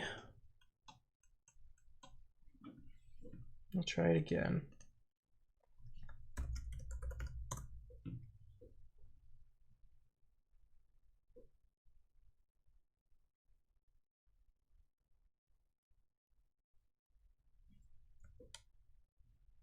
Zoom out a little bit.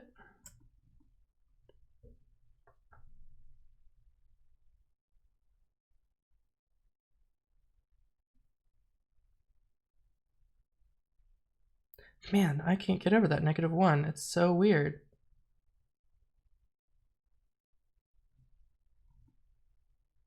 Nope. Got something interesting again, it looks like.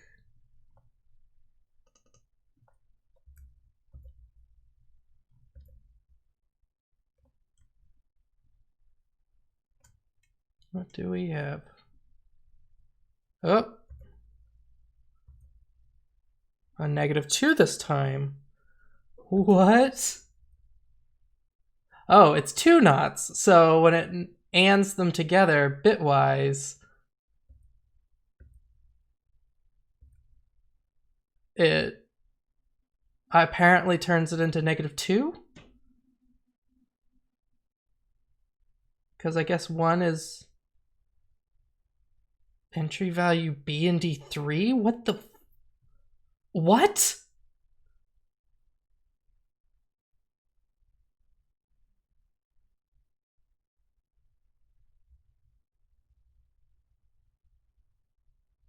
I feel like there's something going on here, like I'm wondering if these are actually like uninitialized variables or something.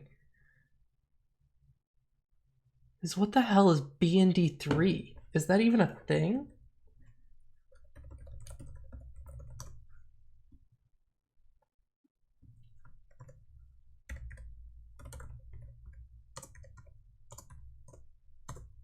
No. What?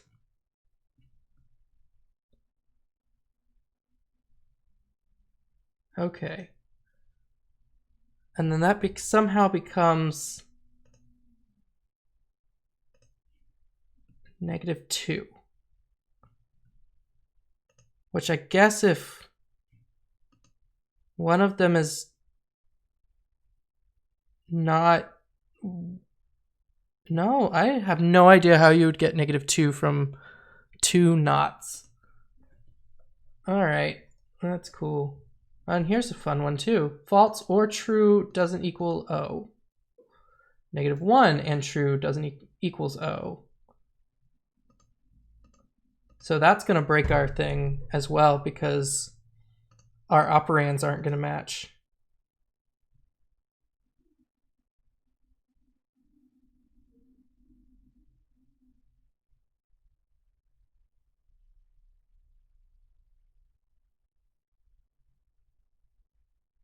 Man, these are some weird ass ones.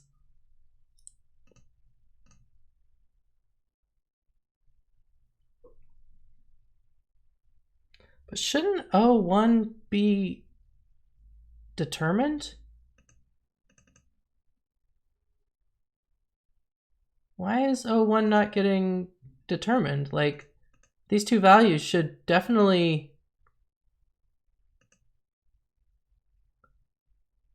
Add overflow. What's the instruction on that?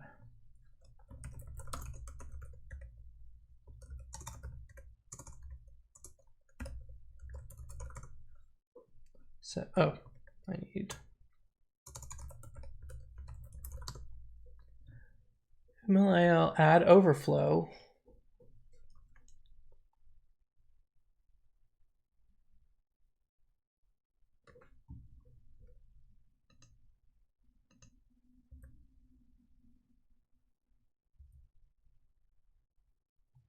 It seems like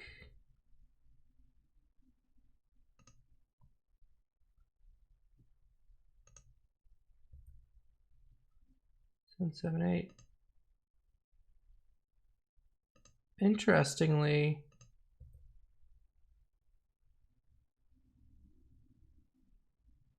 oh,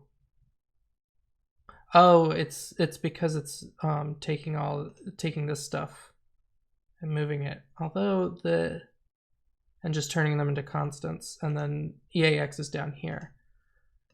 But this should still be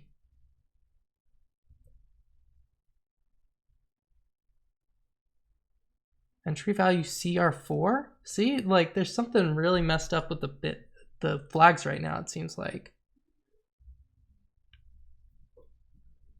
Man, that's kind of frustrating, because this should be able to fold all of those constants, I think.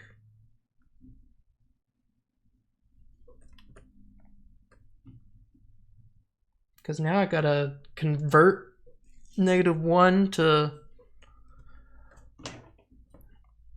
Although this one should still also be able to be avoided.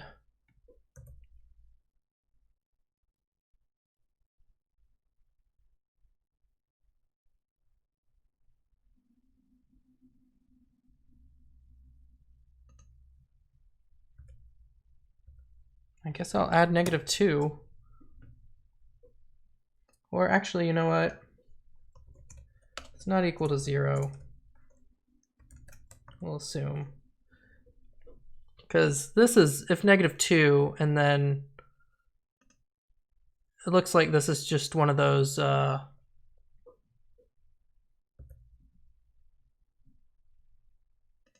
this is just going to be a jump if below or equal, I bet.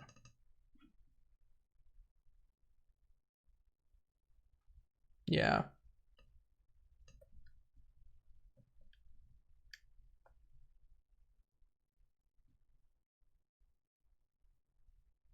So let's see. I guess we ran out of things to do. Where's our target queue?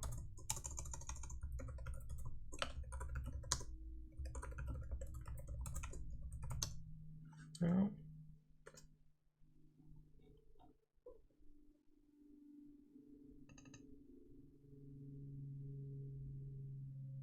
Oh, source function. Current function dot session data.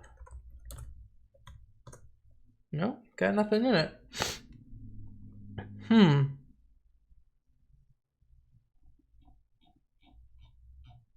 Oh, that's why we got to here and we were like, this doesn't work, so let's just bail.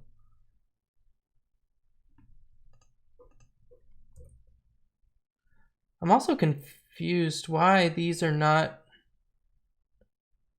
why it's churning out a bunch of flags for those instead of actually doing them.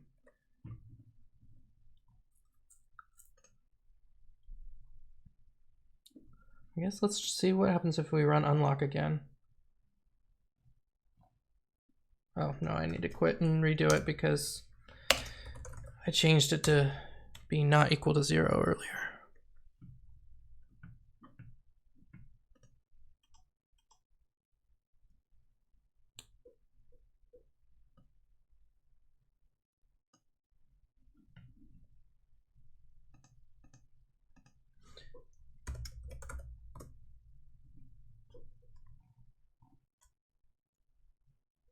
In situations like this, I wish I could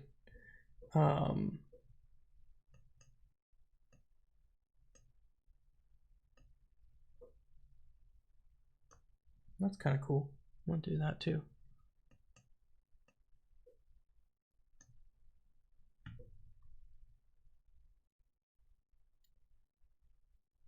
I really wish I could make zoom out, but then have like some empty space underneath it. Ooh, that was interesting.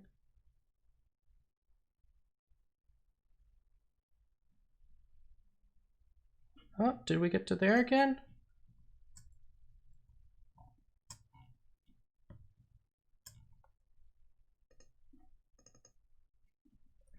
Could have sworn that I did this one before. Wait, is it stuck?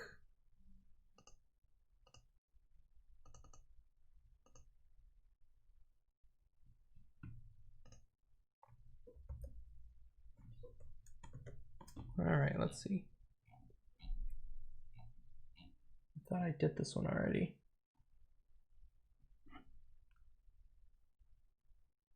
Oh, that's why we added this. And I think that's a, no, that should be a jump. Yeah, that's a jump.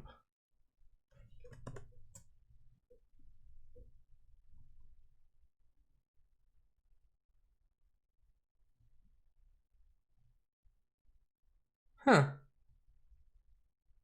I guess I lost it. Or maybe I just did it in the console? I could have sworn I had it here. All right.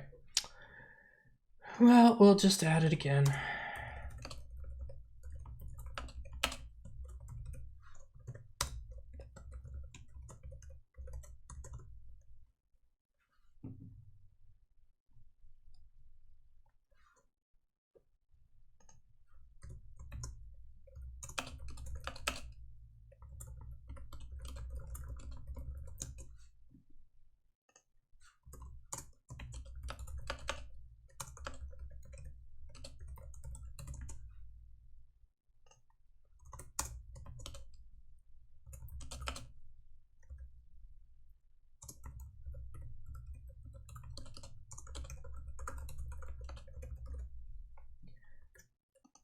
All right, here we want to say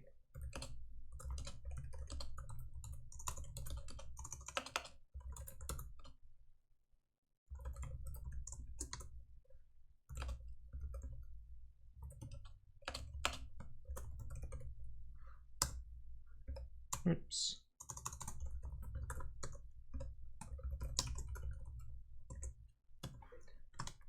Let's see. So we want to do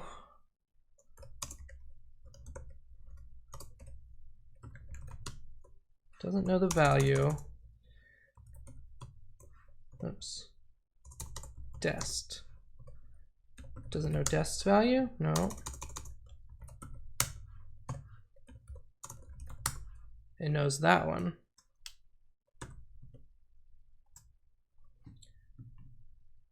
So we want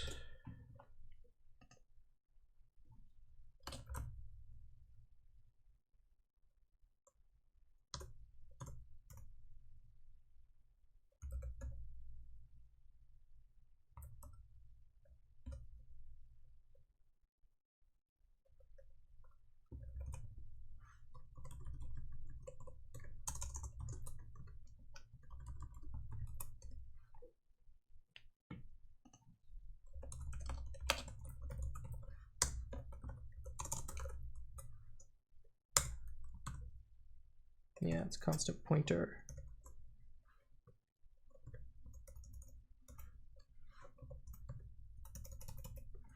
So in here, we want to do a read of that address because this is where we want to jump to.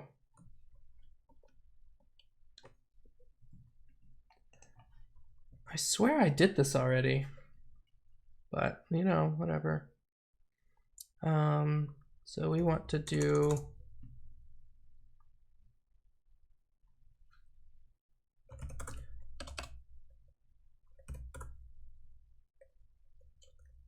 an indirect jump.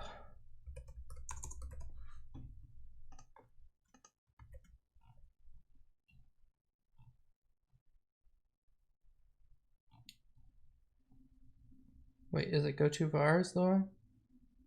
Yes, this is it. Did I only use it there? Okay, go to var.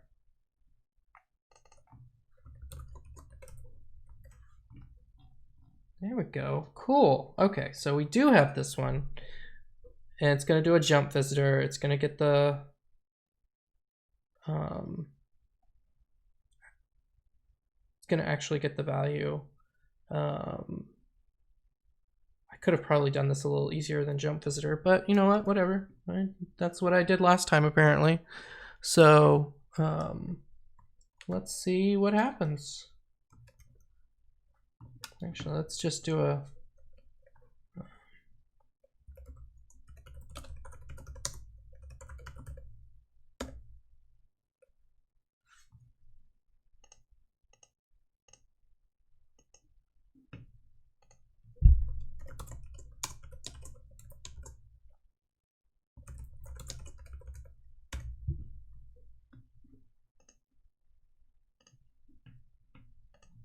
3.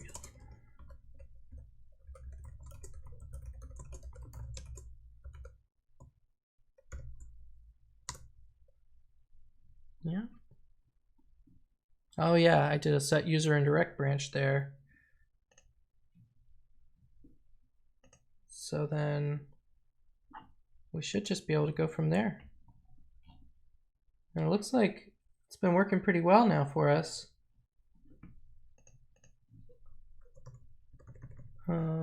What happens if we go ahead and do unlock again? Yeah, it keeps going.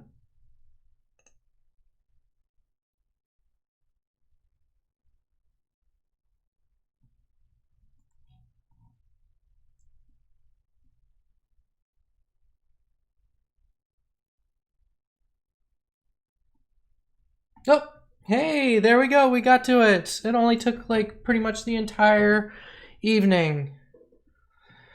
Whew.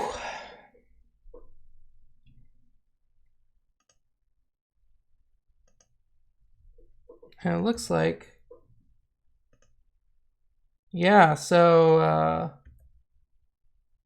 no, it does have one. Did I manage to break it when I found the FS? Yeah, it looks like I did. Oh, perfect. Okay. So now this is the one where it is actually going to start creating a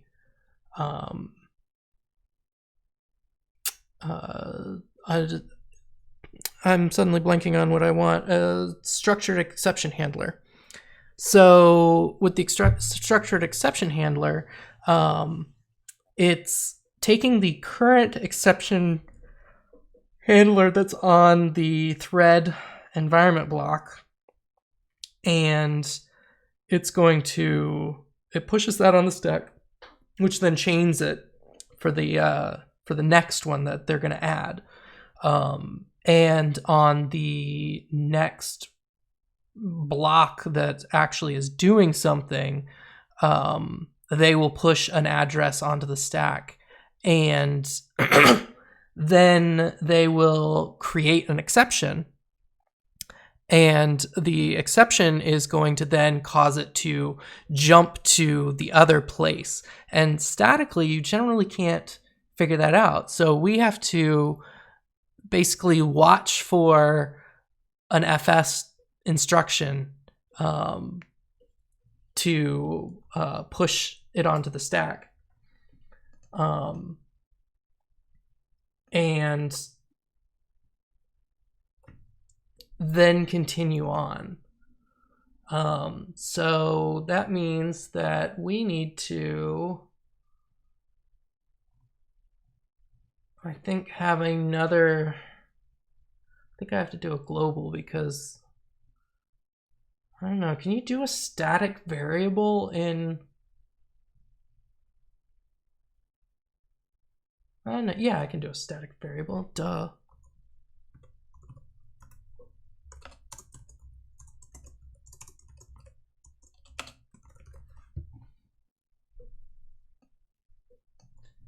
Let's see, making exception.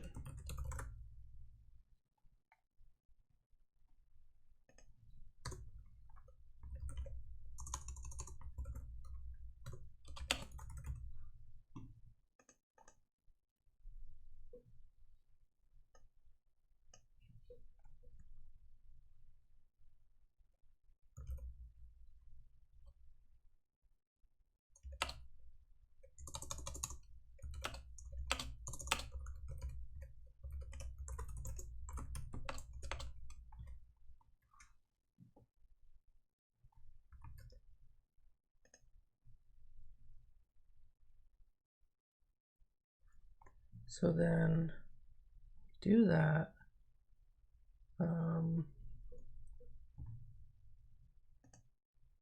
And I want to do elif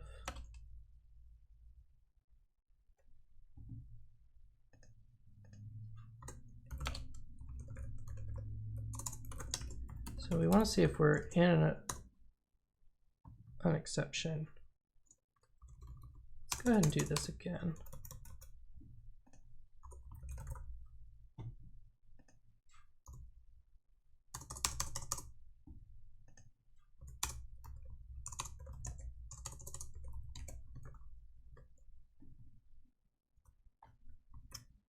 So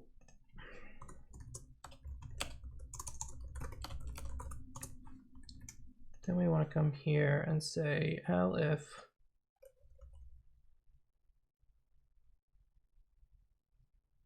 I think we'll have to look to see if there's more of them, because I think the next instruction after they actually make the exception is going to be what we want. So we'll hold off on that for a second. And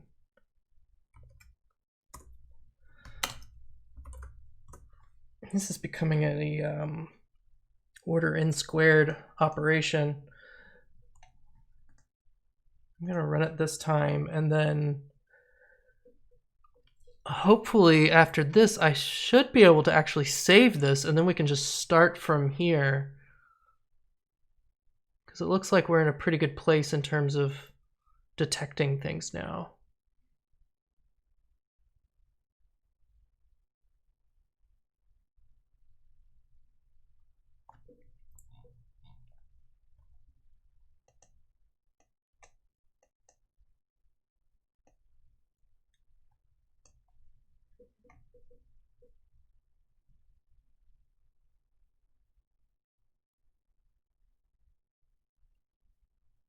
Well,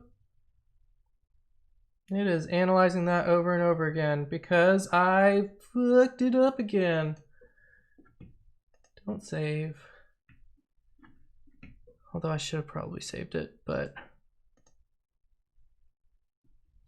So I did the same thing that I did before, I think.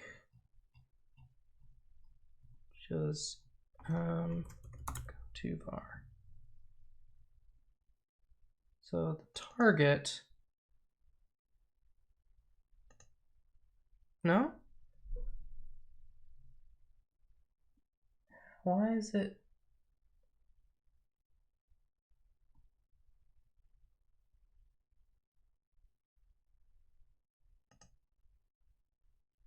Huh.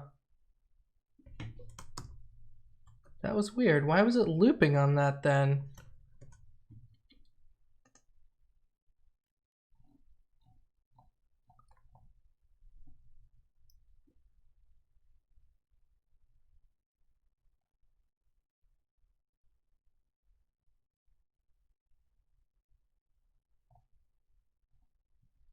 Oh, func equals go to var. No?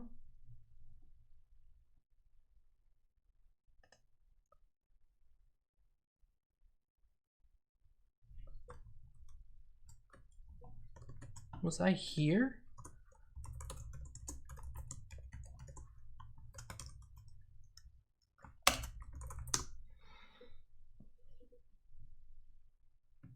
All right. Once more with feeling.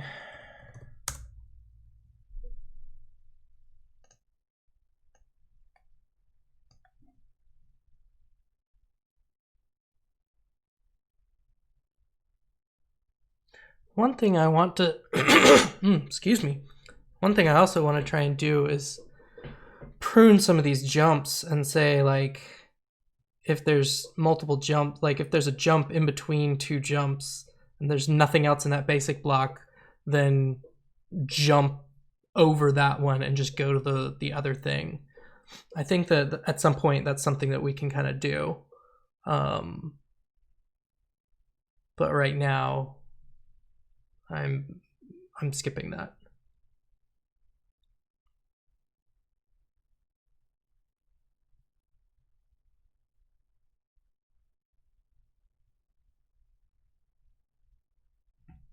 Okay, why are you just looping forever?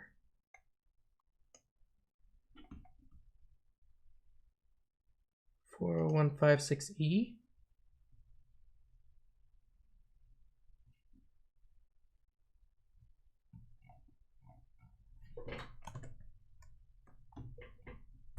didn't get here. So it's doing something else and continuing.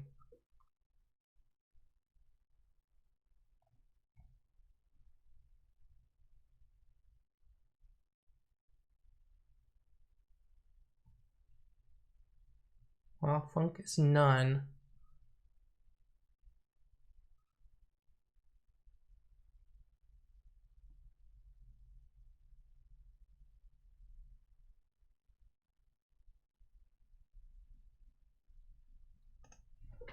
Oh, this should be continue. Although actually it doesn't really need one. It's in the middle of a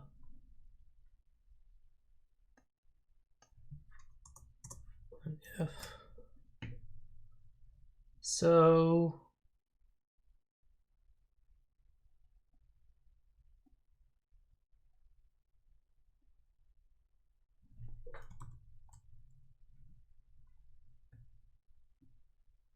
is it still doing it? No? Okay.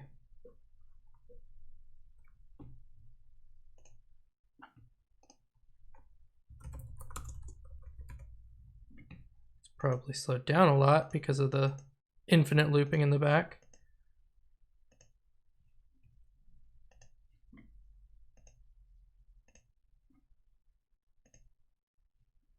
So why is it doing that? Oops.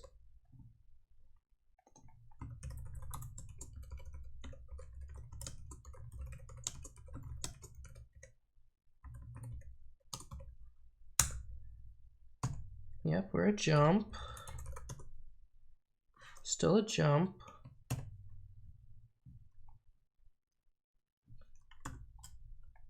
So what happens if I do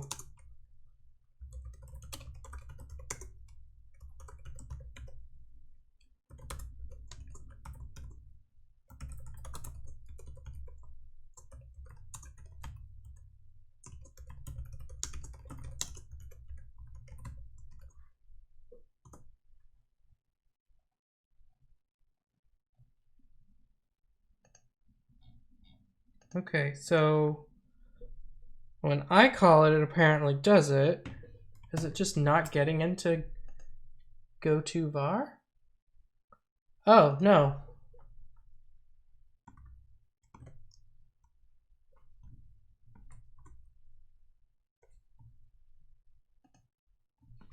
Something...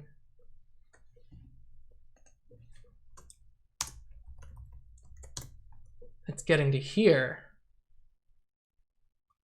And something in this is not correct.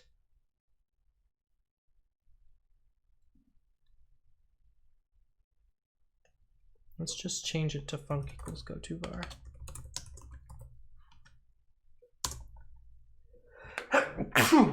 Excuse me.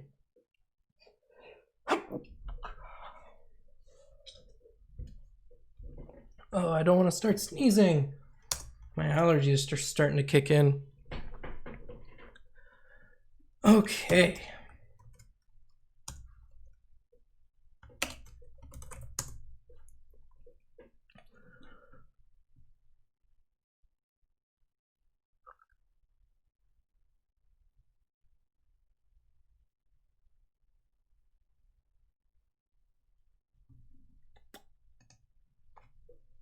Oh.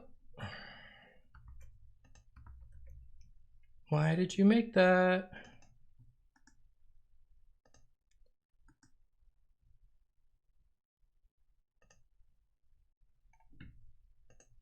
All right.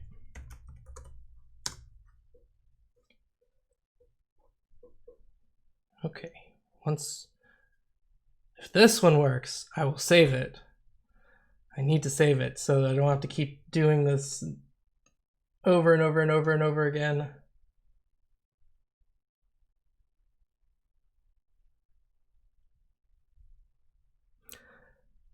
So let's see. So the next thing that we're gonna do is detect when it pushes or writes something to the FS thing. And that stack address is going to be the thing that contains... Okay, so we got to there. Now what's going on? Does that not trigger a function reanalyze? I guess not. Wait, I have a function reanalyze. Okay, I'll add one here too.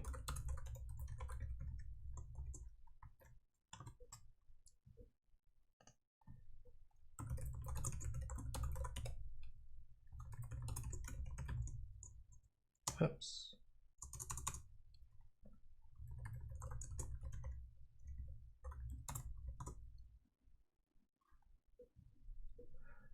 Yeah, I guess it doesn't reanalyze when it has the indirect function thing. That's really weird.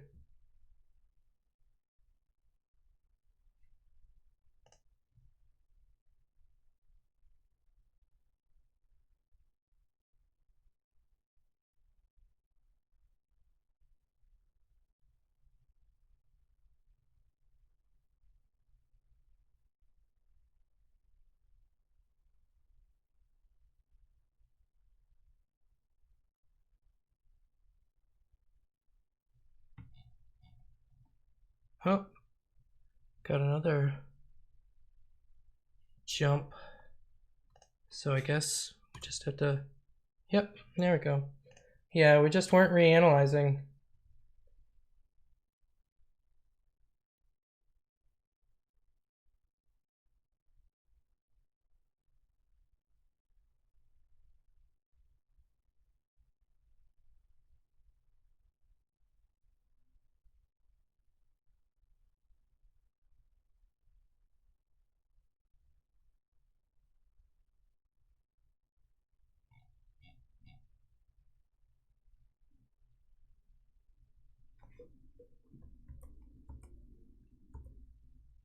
Ooh, took me all the way to the top. No, I don't want that.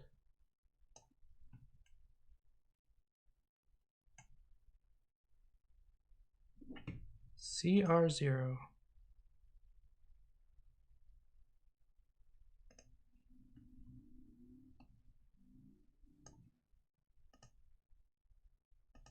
It says constant value 0 again, so wonder why that one didn't work.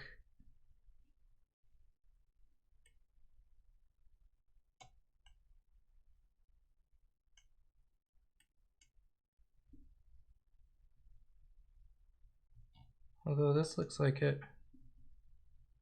Ah, yeah. Okay, so it was a jump again.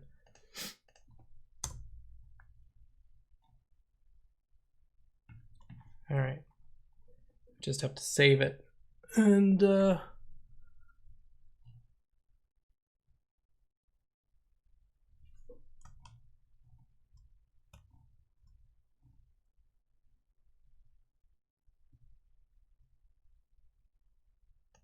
we seem to be getting pretty far now. Another direct jump.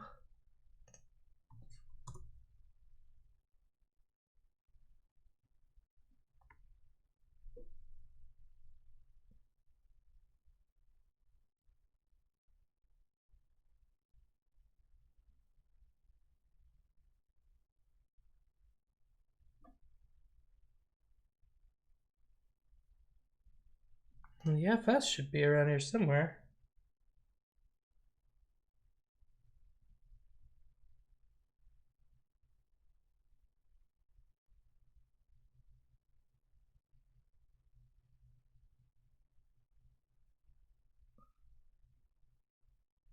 Unless we've gone down some rabbit hole and skipped past it.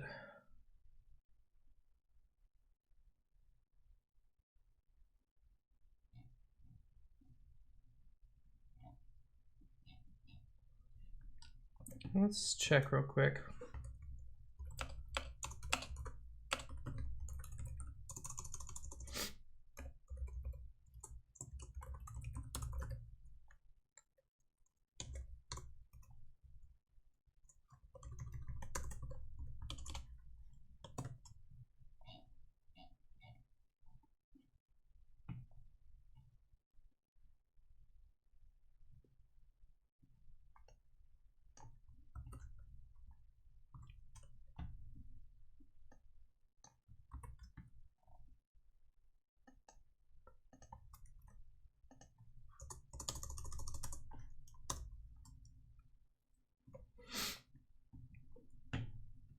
Oops. All right, gotta wait for it to get to the next one.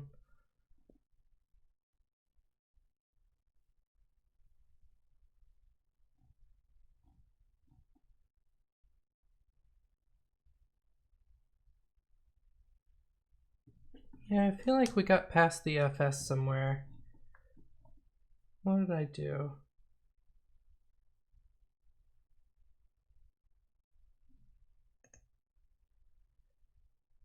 Maybe we don't do this just yet.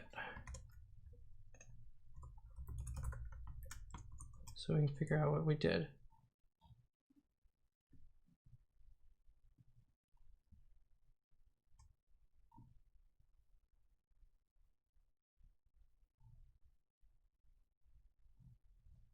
All right, where did we get to now?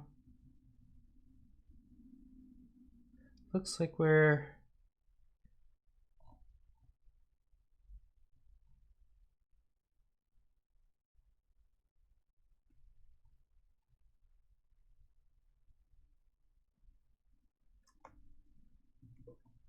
I don't see any FS stuff. All right.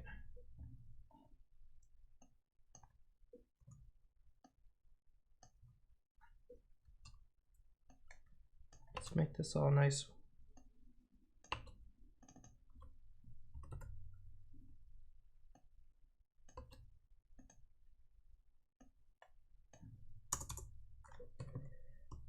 All right, for ILNBB dot medium level IL instructions. If FS in prefix operands file file.address, and this is Python 3, so we want this.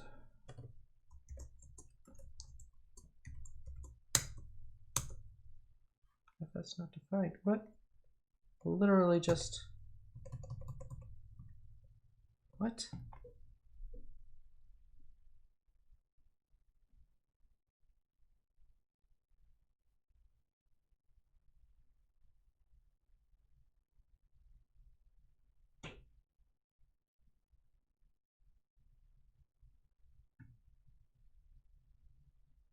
Oh, function. Ah, yeah, we went past it, so we're in some like crazy rabbit hole right now.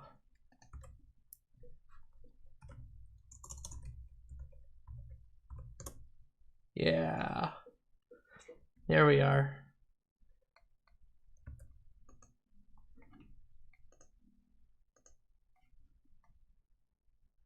Now, interestingly enough,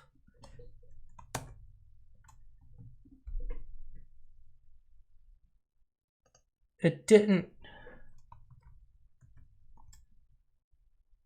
stop when we got to there.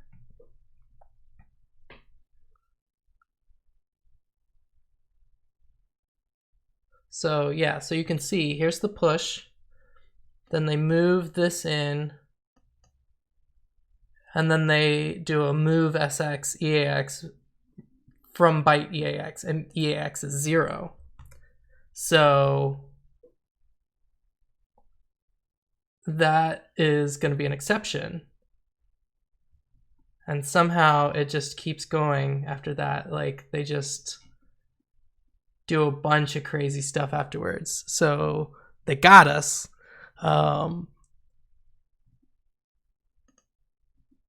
So we don't want to go there. We want to... So here is...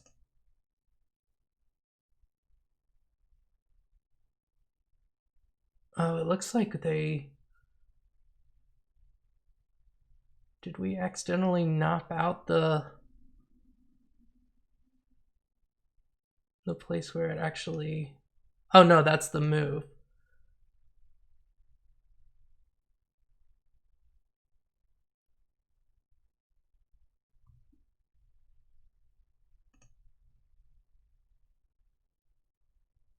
Did they then push the address? I can't remember now.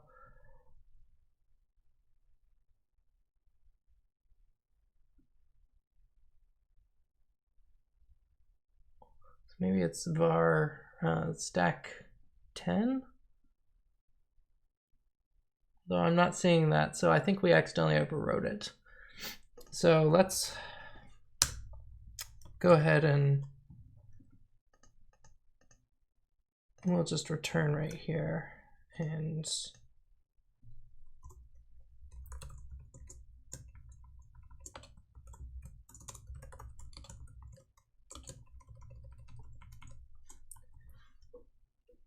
that should stop us, yeah, without creating another. Oh, the unlock completion event is up there, so we'll still add one. But what we can do is we can come here and say function.session data next.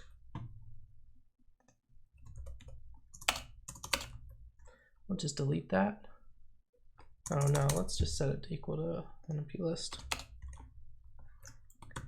And now we should be able to come in here and run it, and it'll stop at RFS, and then we can save it, and it won't have overwritten anything. And hopefully I didn't add in any ridiculous exceptions somewhere.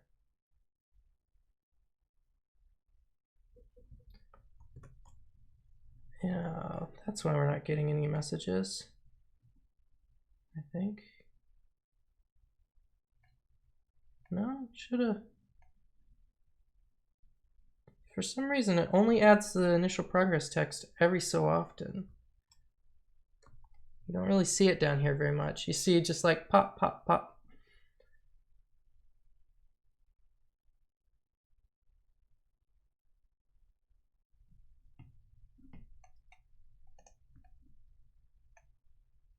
Okay, we should be coming across it soon.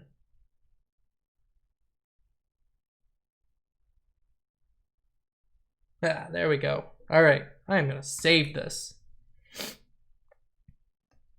Save an analysis database. All right.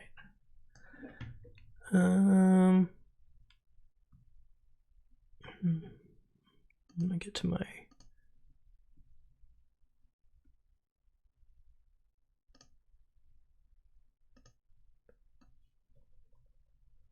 So we'll save it here.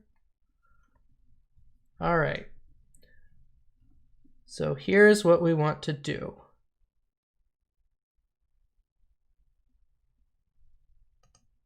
So it is going to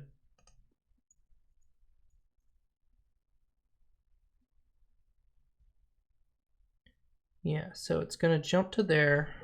Let's just go ahead and edit this. Okay.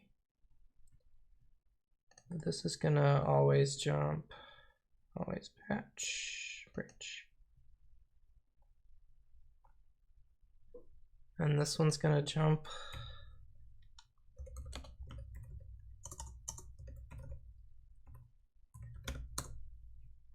Okay. So here is where they move ESP 14. So what are our stack contents here?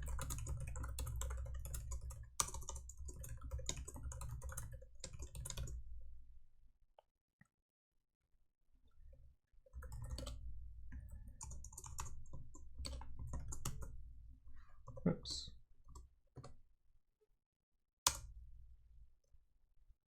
I don't remember what this. Oh, minus x14. All right, so that's undetermined. What about? Aha!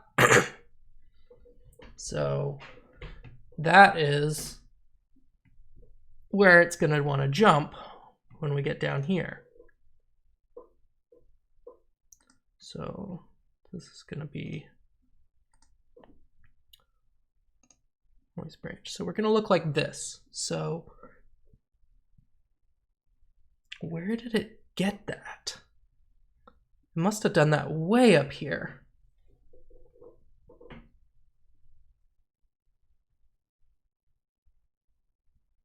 Oh yeah, it did it before our indirect jump.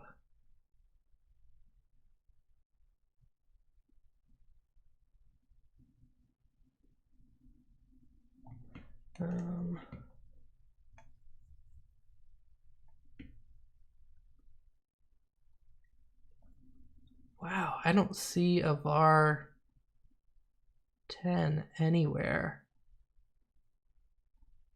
It apparently did it a very, very long time ago. Oh, here it is. So right here, let's bring the mini graph up.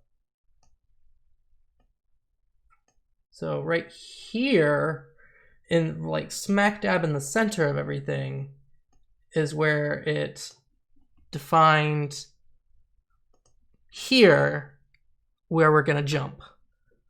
So that's fun. Like, wow, that's really far off. A lot of planning. Excuse me. So what we would then do, and since we know that this stuff is just gonna be garbage, we can edit this, and this would be a jump 409 215.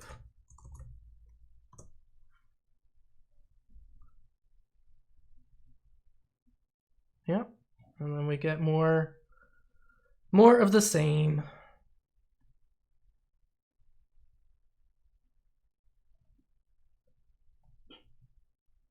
So let's undo that. Okay, so here's where we are. Actually, let's undo it one more, because this is where we stopped.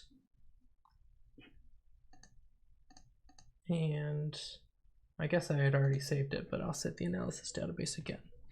So now we need to figure out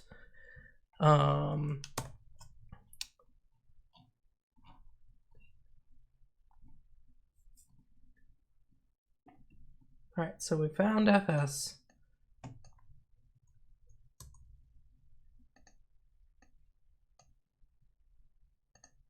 Yeah, we should clear that, I think.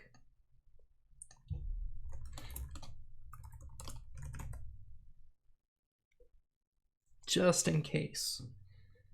Because I don't know what they're gonna do.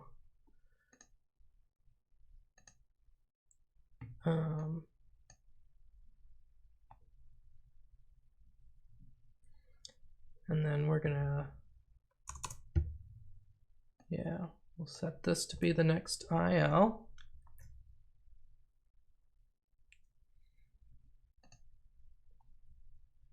Actually, let's do the clearing of it up here. All right, so we got that. So let's see what happens if we actually run it again.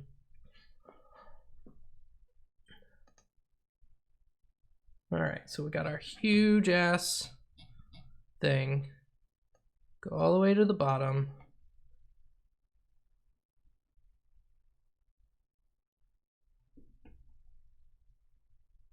Oh, actually, that's what we...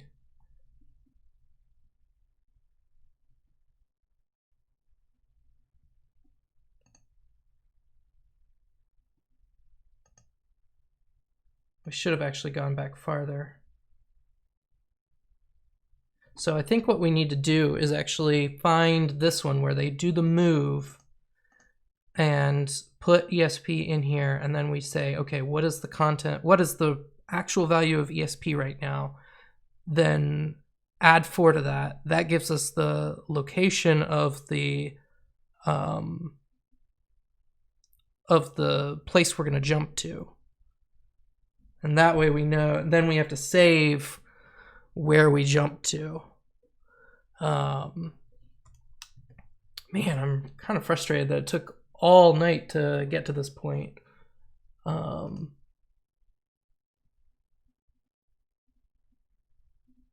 So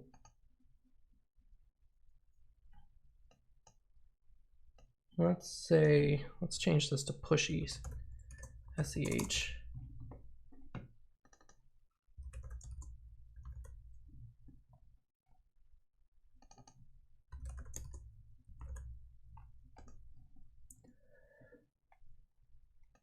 All right. And then once we're here, yeah, we want to clear that queue. And maybe we don't want to yet. I'll take that off real quick.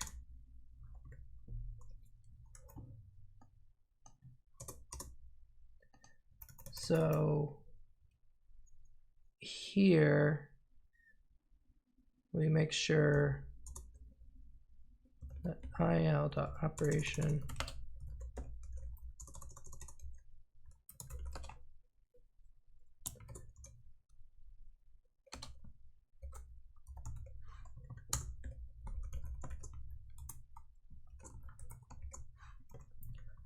will just return if that's the case. And then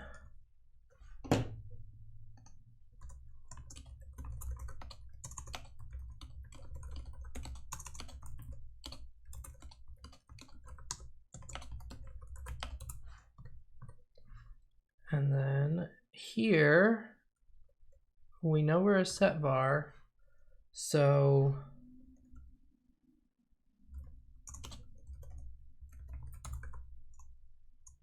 let's see, we want to get ESP value is function.get reg value at il.address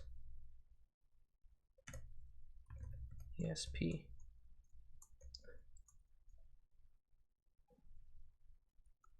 All right. We know this is going to be a known value because otherwise our stack is completely messed up. So I'm just going to go ahead and assume that that's the case. And our SEH value is going to be stack contents at address ESP value. Actually, let's just rename this ESP, and then we can just do ESP dot value plus 4, and we want 4 bytes.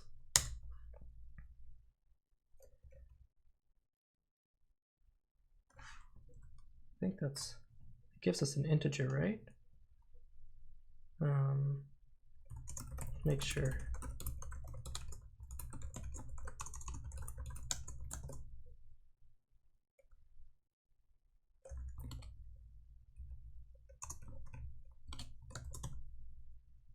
No, it gives us a constant. So if ch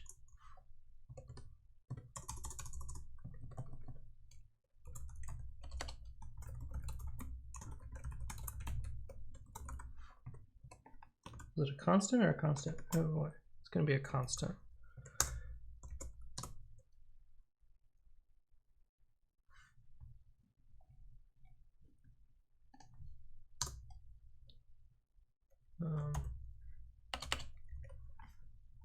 We're going to make this just in case they stack a few of them. We'll say ch.append, oops, self.sch.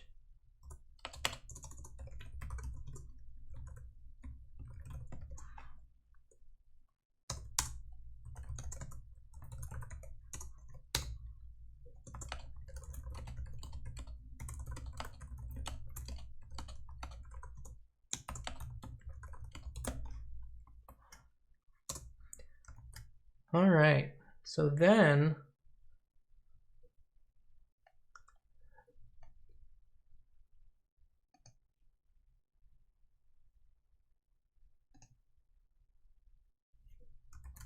why is that? Oh, double equal. Thank you, Visual Studio Code.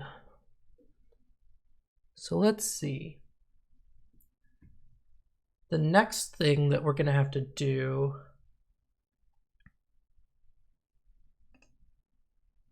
is,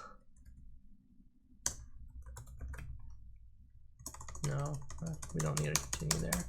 It'll just keep going.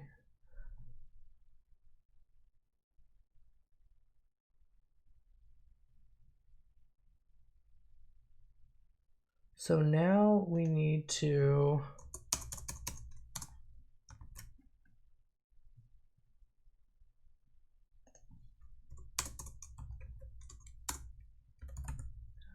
elif file.operation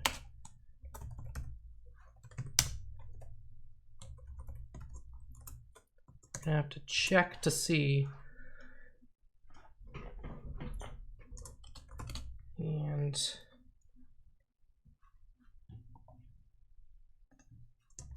the source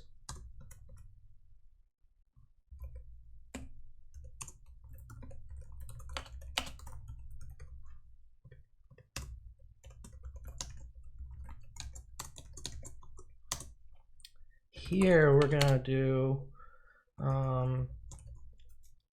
check for null deref.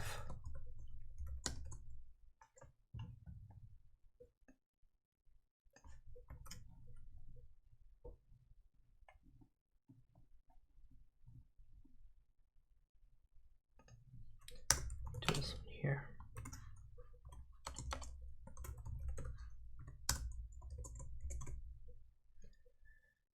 All right, so function equals il.function.source function equals function.view. Sure, we need both of those.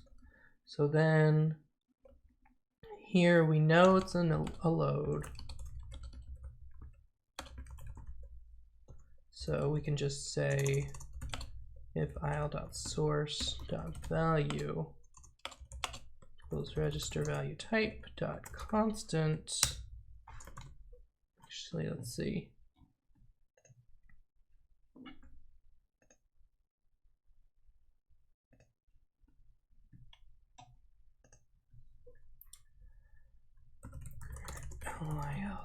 lil.mapped medium lil 444 dot source. Actually, can we just do value here? Nope. Dot source dot value. Nope. Dot source dot value. Nope. Dot source. Oops. Dot value. Okay. It's a const pointer, and we have to go all the way down. So let's visit.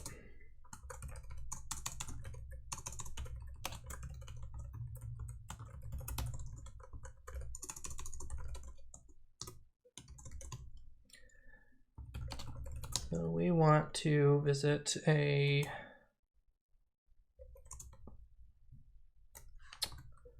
what's the operation on that?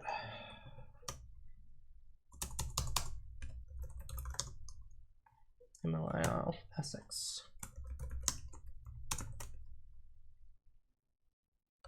Wonder why it does a sign extend.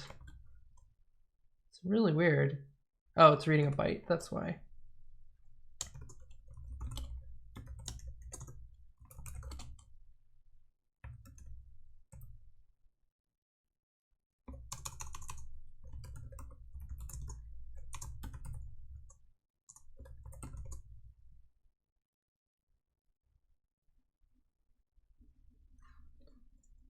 All right, let's do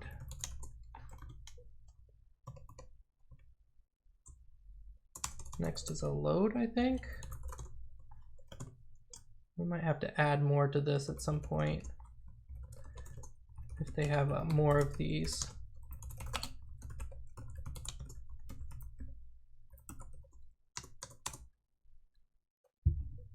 Yeah, actually, that is exactly the same.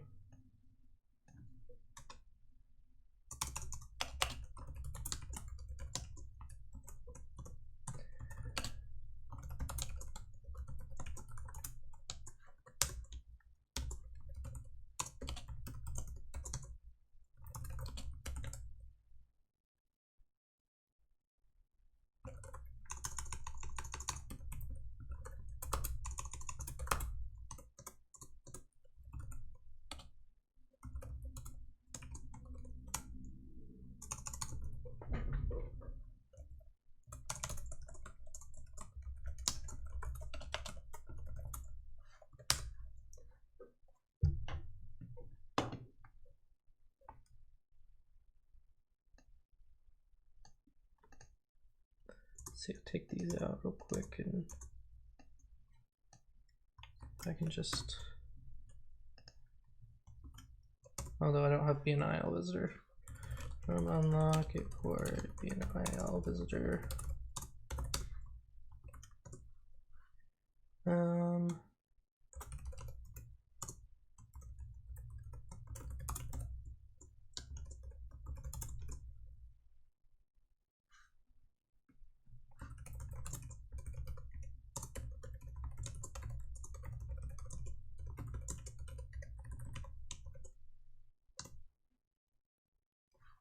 Oh, whoops, I need source.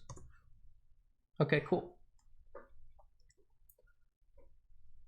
So that seems to work. Go ahead and make that nice and pretty again. Actually, I wonder if I can just format document and it'll do it for me. Nope, guess not. Won't add the white space. All right.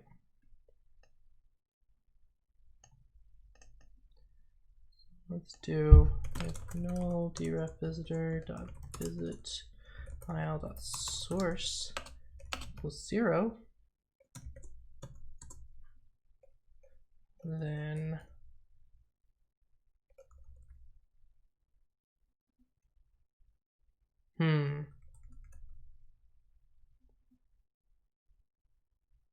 no, let's do this up there, because I don't have all the context that I need in that function to do what I want to do.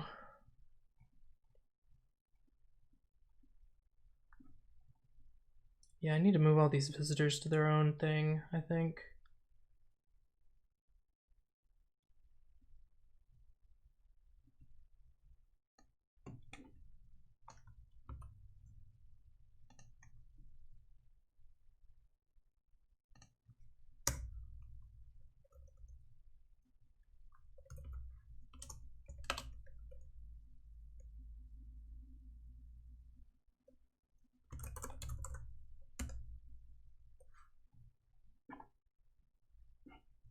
Oh, next is, then I want to do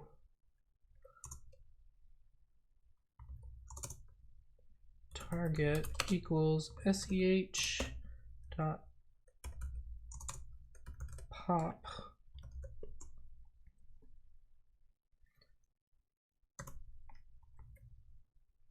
And then here we have to patch it.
Actually, what if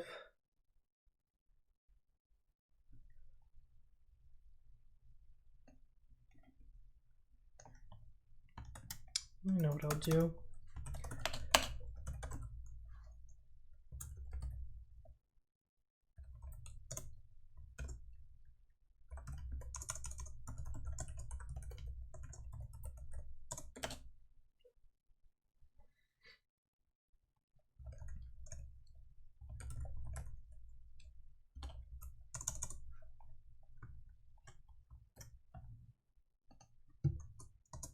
So if we do this, come back down here, do a def check null deref.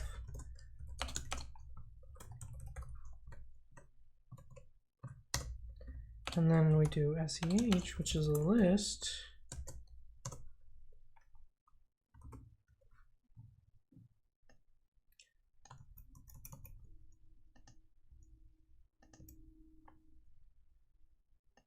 Just do that.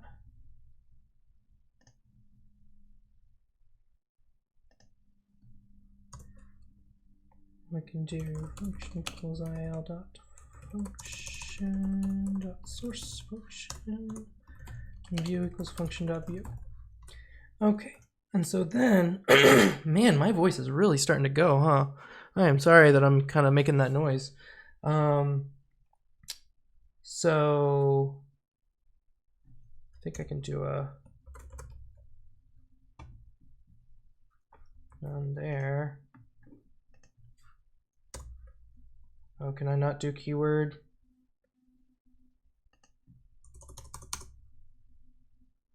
Can I do like this?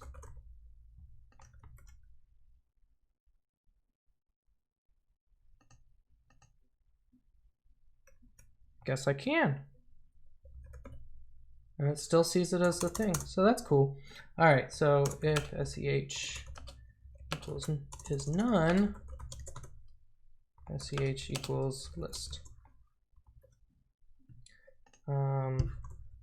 If target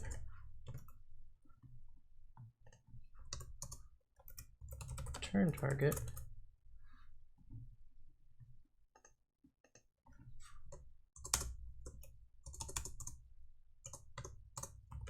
else return. Actually, no, I don't need to do that. It'll just return none. Okay. Actually, if SEH is none, we can just return.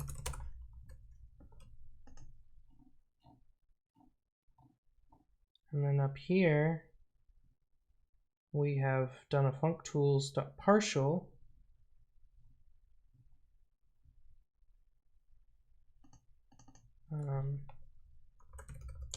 Deref.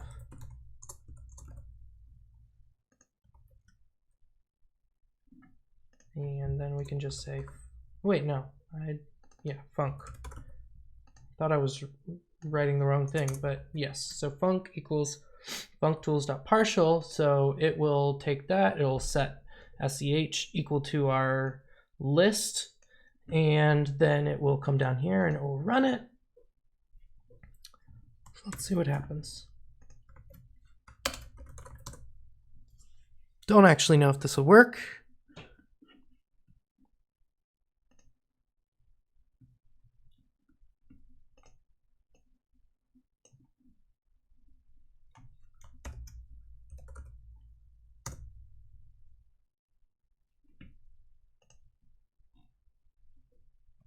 Nope. Oh, did I not? Oh, I imported it. So I can just call that partial.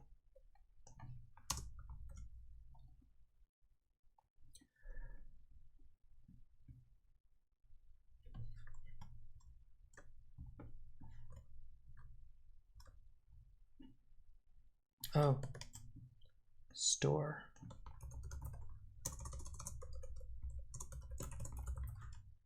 Don't know what I was thinking there.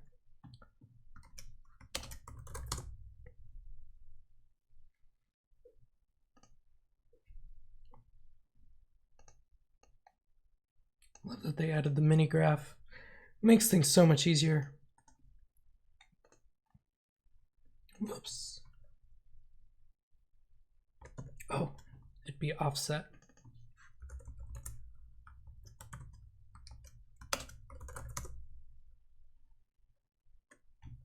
Looks like we are actually getting to that point though, which is nice.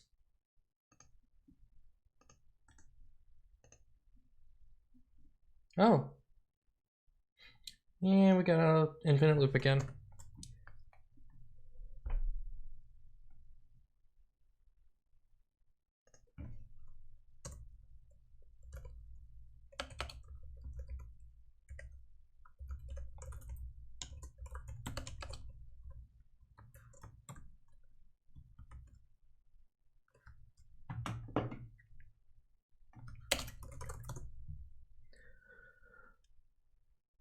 All right.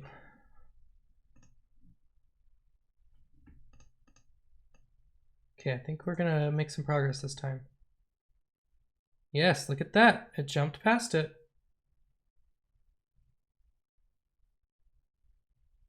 So maybe we'll have something else weird happen.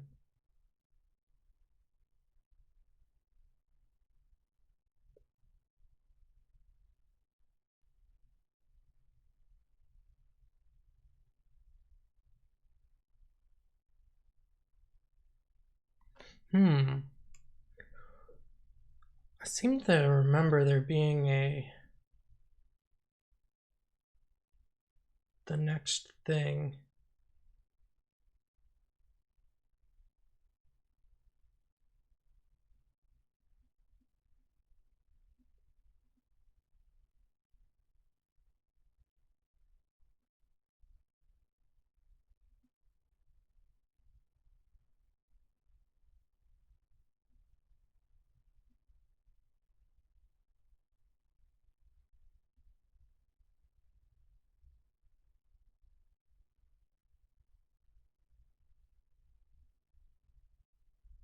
Well, looks like we've gotten off on the stack.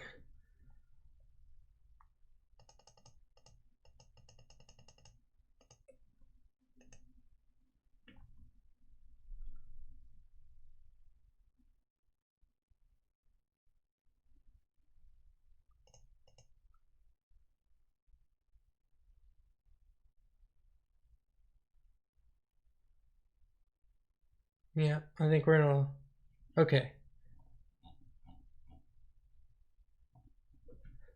Let's see.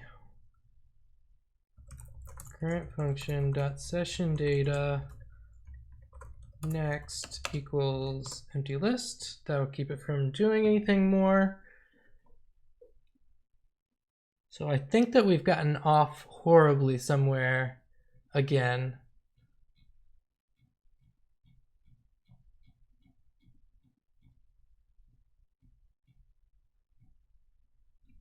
We're still just a straight line though.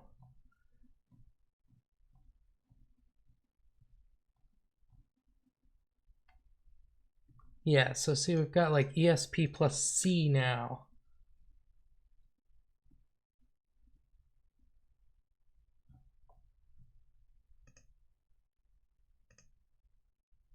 Or I think something.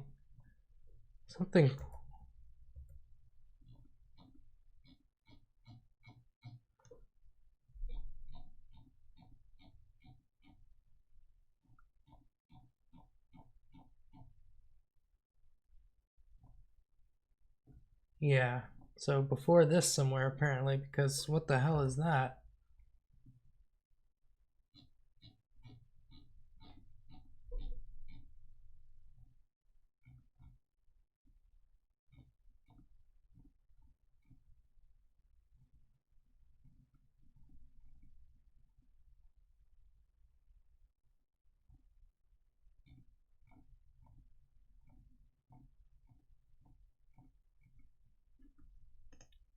Arple. I don't even know what that one is.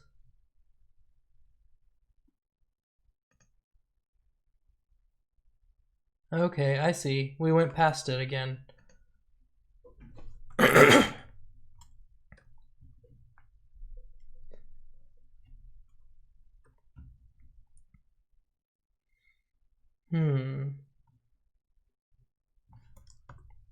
Oh, because I'm dumb. This is not a thing.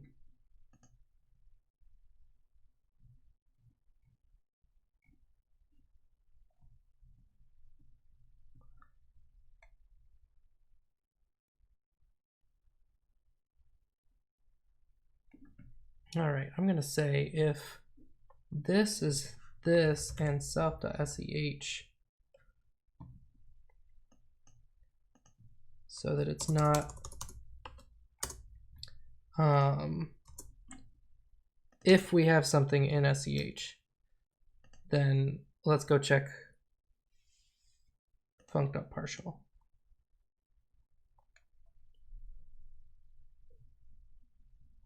Because I bet, yeah.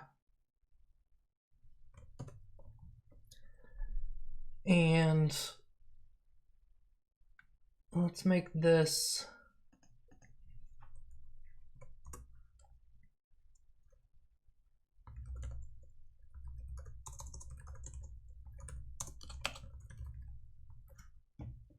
so that we know that we're done with that.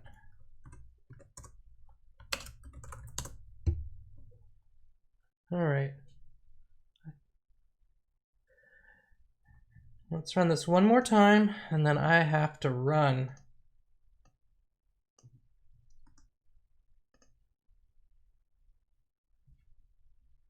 Yep. Didn't get anything that time.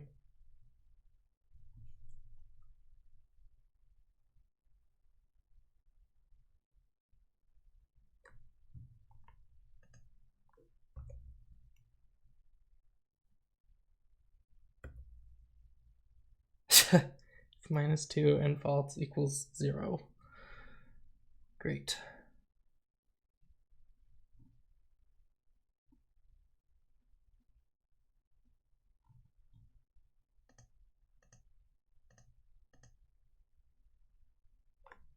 Although I don't know why it didn't do this one.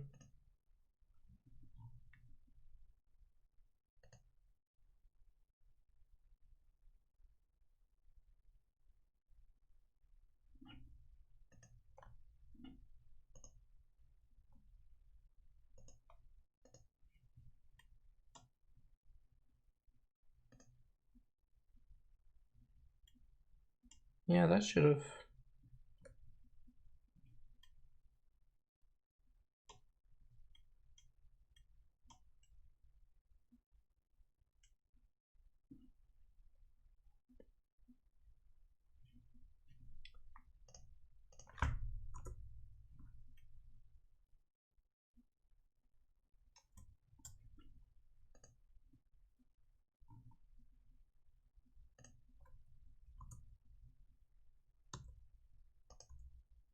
Okay, that one's doing that thing where it like keeps checking it.